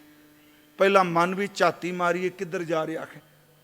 ਫਿਰ ਬੇਨਤੀ ਹੈ ਕਿ ਘੜੇ ਤੋਂ ਬਿਨਾਂ ਤਰਲ ਪਾਣੀ ਨਹੀਂ ਟਿਕਦਾ, ਪਾਣੀ ਤੋਂ ਬਿਨਾਂ ਘੜਾ ਨਹੀਂ ਬਣਦਾ। ਚੇਤੇ ਰੱਖਿਓ, ਭਟਕਦਾ ਹੋਇਆ ਮਨ ਗਿਆਨ ਤੋਂ ਬਿਨਾਂ ਨਹੀਂ ਟਿਕਦਾ ਤੇ ਮਨ ਦੀ ਤਿਆਰੀ ਤੋਂ ਬਿਨਾਂ ਗਿਆਨ ਹਾਸਲ ਨਹੀਂ ਹੁੰਦਾ। ਸਤਿਗੁਰੂ ਨੇ ਕਿਹਾ ਕੁੰਭੇ ਬੱਧਾ ਜਲ ਰਹੇ, ਜਲ ਬਿਨ ਕੁੰਭ ਨਾ ਹੋਏ, ਗਿਆਨ ਕਾ ਬੱਧਾ ਮਨ ਰਹੇ, ਗੁਰ ਬਿਨ ਗਿਆਨ ਨਾ ਹੋਏ। ਆਓ ਹੁਣ ਇੱਥੇ ਮੈਂ ਸੰਪੰਨਤਾ ਵੱਲ ਆਉਣ ਲੱਗਾ। ਜਿੰਨੀ ਵਿਚਾਰ ਆਪਾਂ ਹੁਣ ਤੱਕ ਕੀਤੀ, ਕਿਉਂਕਿ ਪੂਰੀ ਜਿਹੜੀ ਪੌੜੀ ਹੈ ਇਹ ਤੱਤ ਹੁੰਦਾ ਹੈ। ਜਿਵੇਂ ਸ਼ਬਦ ਵਿੱਚ ਰਹਾਉ ਦੀਆਂ ਤੁਕਾਂ ਨੇ, ਇਸੇ ਤਰ੍ਹਾਂ ਵਾਰਾਂ ਦੇ ਵਿੱਚ ਜਿਹੜੀ ਪੌੜੀ ਹੈ ਇਹ ਤੱਤ ਹੈ। ਸ਼ੁਰੂਆਤ ਗੁਰਦੇਵ ਨੇ ਕੀਤੀ ਕਿ ਦੁੱਖ ਦਵਾਈ ਬਣ ਜਾਂਦਾ ਹੈ, ਸੁੱਖ ਬਿਮਾਰੀ ਬਣ ਜਾਂਦਾ। ਆਓ ਥੋੜੀ ਜਿਹੀ ਪੰਛੀ ਝਾਤ। ਦੁੱਖ ਦਾਰੂ, ਸੁਖ ਰੋਗ ਭਇਆ ਜਾਂ ਸੁਖ ਤਾਮ ਨਾ ਹੋਈ। ਦੁੱਖ ਦਵਾਈ ਕਾ ਸੁਖ ਰੋਗ ਹੈ। ਉਸ ਸੁਖ ਵਿੱਚੋਂ ਜਦੋਂ ਰੋਗ ਪੈਦਾ ਹੁੰਦਾ ਹੈ, ਉਹ ਰੋਗ, ਉਹ ਬਿਮਾਰੀ ਦੁਬਾਰਾ ਪ੍ਰਭੂ ਵੱਲ ਝੁਕਾਉਂਦੀ ਏ।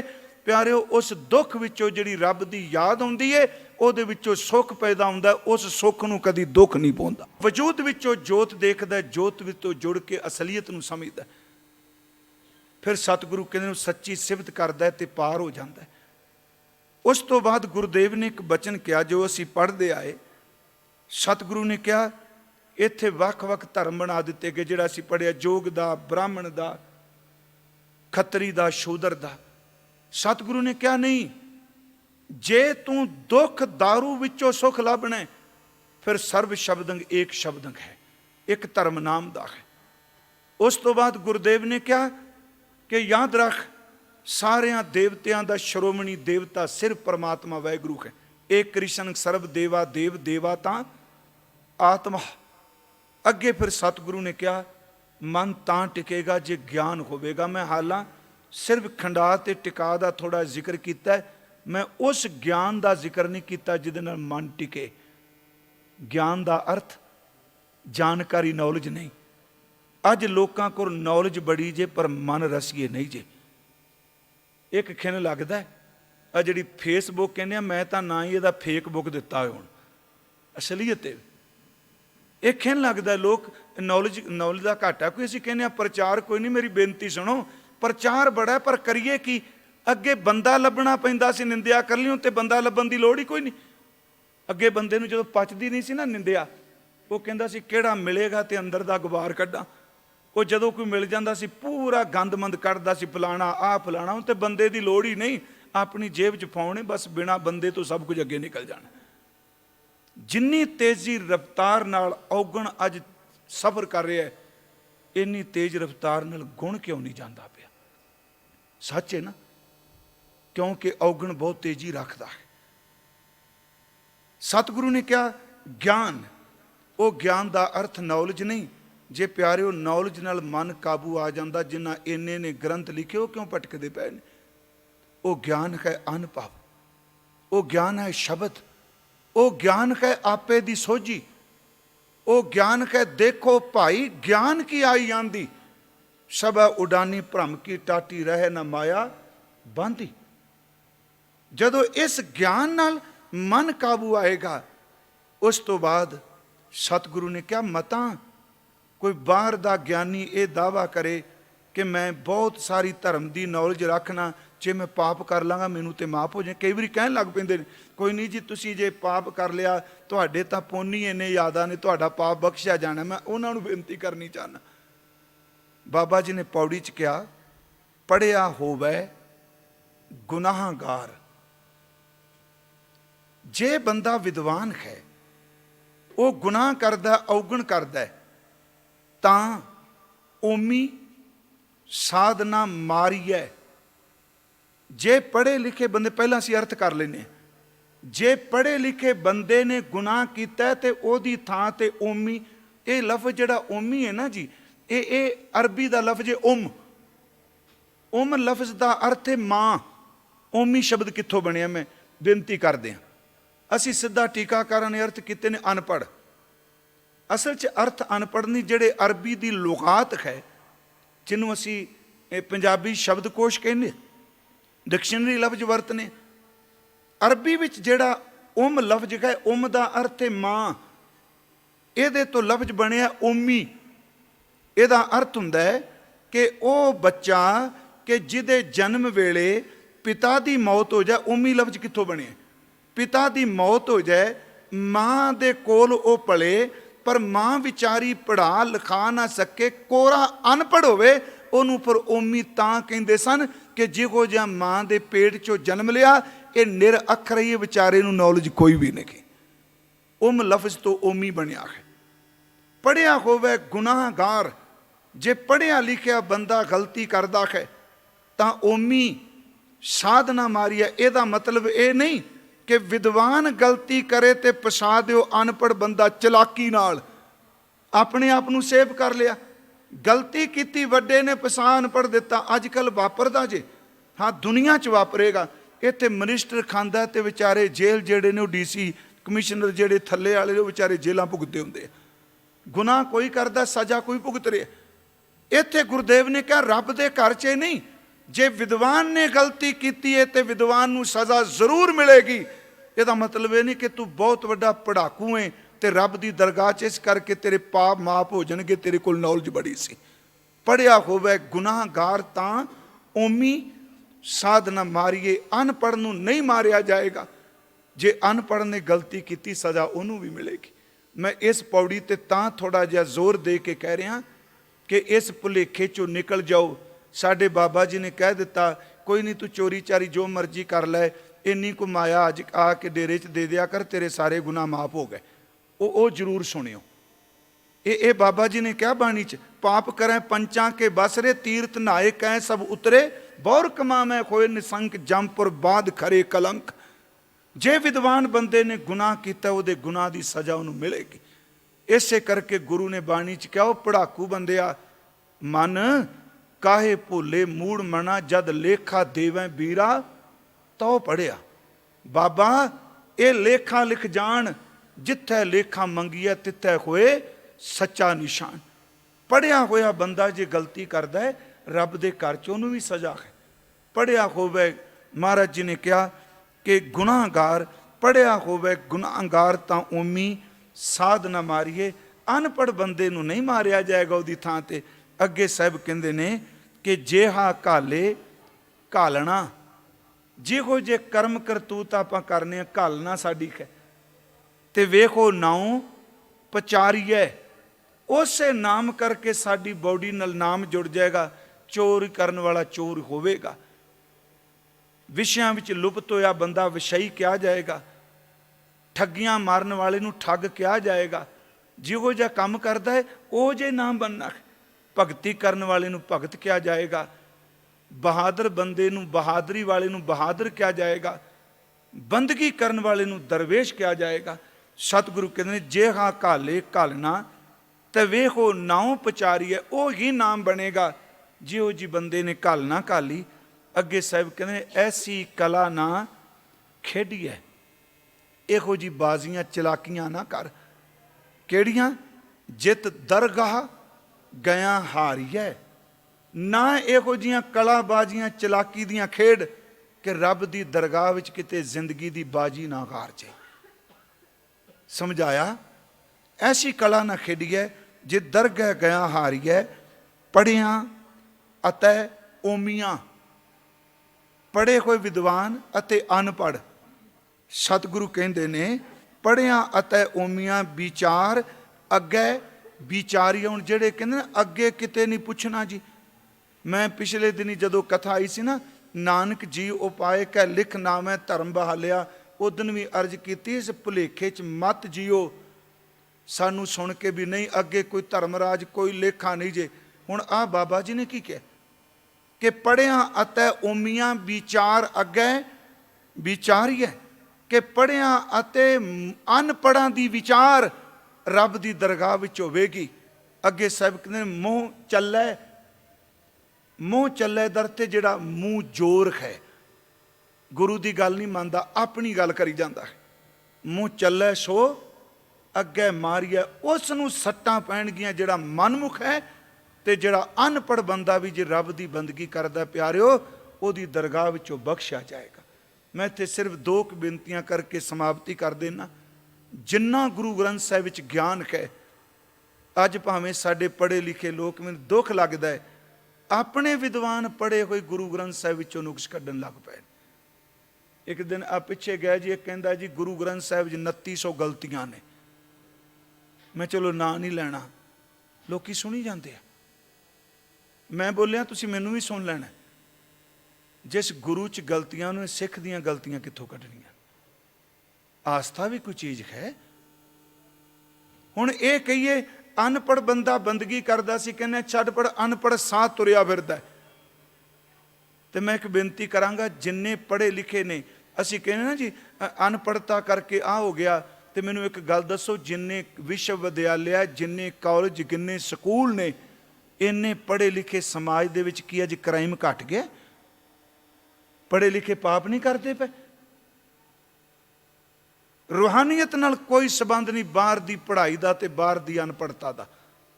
रूहानीयत विच ते भावना दा संबंध है।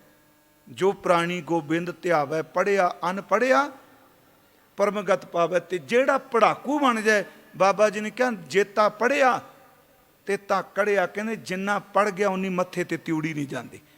बुल्ले ने गल कही, वो कहता बन हाफज हिफज कुरान करें, पढ़ पढ़ के साफ जुबान करें। हाफिज उन्होंने कहते जिन्हों कुरान चेते हो जाए जुबानी, जिन्हों कुरान कंठ हो जाए उन्होंने कहते हैं हाफिज है। हिफज का याद करना ना। बन हाफिज हिफज कुरान करें, पढ़ पढ़ के साफ जुबान करें, फिर नियमित विच ध्यान धरें। मन फिरदा ज्यों हलकारा है, एक अल्प पढ़ो छुटकारा है। इन्नियां किताबां दियां गड्डियां पढ़ी बैठा, एक मन नूं समझा लै।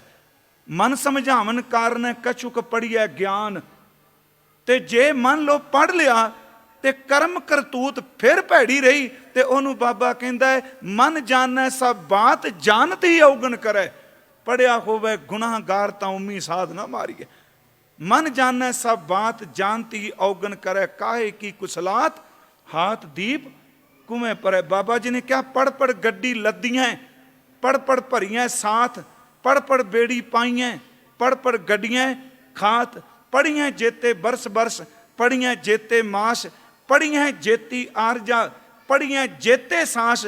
नानक लेख है एक गल सिर्फ एक शब्द, नानक लेख है एक गल होर खौमै झखना झाख। मेरी बेनती है कि गुरु के सिखो ये जे चलाकियां वरतांगे भी मैं बड़ा हुण वेखो अज साडा हुंदा जी यूनीवर्सिटी खोल दिओ, खोल देनी चाहिए, खोलियां बड़ियां। इन्हें जी गुरु ग्रंथ साहिब उत्ते PhD की, ये मिलता ना जी, मैं विरोधी नहीं। इन्हें आसा दीवार ते PhD की, इन्हें सुखमनी साहिब ते PhD की। ओ गुरु के सिखो, रूहानीयत विच इन्हां डिग्रियां नूं किन्ने पुछना जे। जिहदे कोल भावना है, भाई वीर सिंह दे शब्द सुनने वाले ने, उन्हां कहा सी कुछ जानिया आखिया जान लिता, कुछ नाम भी अपना बना लिता। ध्यान उस दे विच ना रती रहा, आले भुल दे विच टिका दिता। बस लोगों ने कहता महान विद्वान मैनू बख्श दिया जे, ये महान लफ्ज जी एडा भैड़ा जे कंडे की तरह चुभ के अंदर नूं छिली जाता है। कुछ जानिया आख्या जान लिता, कुछ नाम भी अपना बना लिता। ध्यान उस दे विच न रती रहा, आले भुल दे विच टिका दिता। जदों बहस होवे उदों कथा करनी, जदों बहस होवे इक्को कथा करनी, उदों ज्ञान दा ढोल वजा दिता। लोको इस ज्ञान नालों अज्ञान चंगा, लगातार दे ध्यान लगा दिता। वो ओमी पुणा भी ठीक है जिहदे विच रब दी याद आ जाए। गुरु नानक साहिब कहते ने जे पढ़िया गलती करदा है इस करके नहीं छुट जाना, इसकी सज़ा माफ़ कर दे। विद्वान सी, कथावाचक सी, इन्हें इन्नियां किताबां पढ़ियां, इन्ना कुछ लिखिया। बाबा जी कहते बिल्कुल झूठ। क्यों? उत्थे लिहाज नहीं हुंदा। करमी करमी होए विचार, सच्चा आप सच्चा दरबार। तिथै सोन पंच परवान, नदरी कर्म पवै निशान, कच पकाई उथै।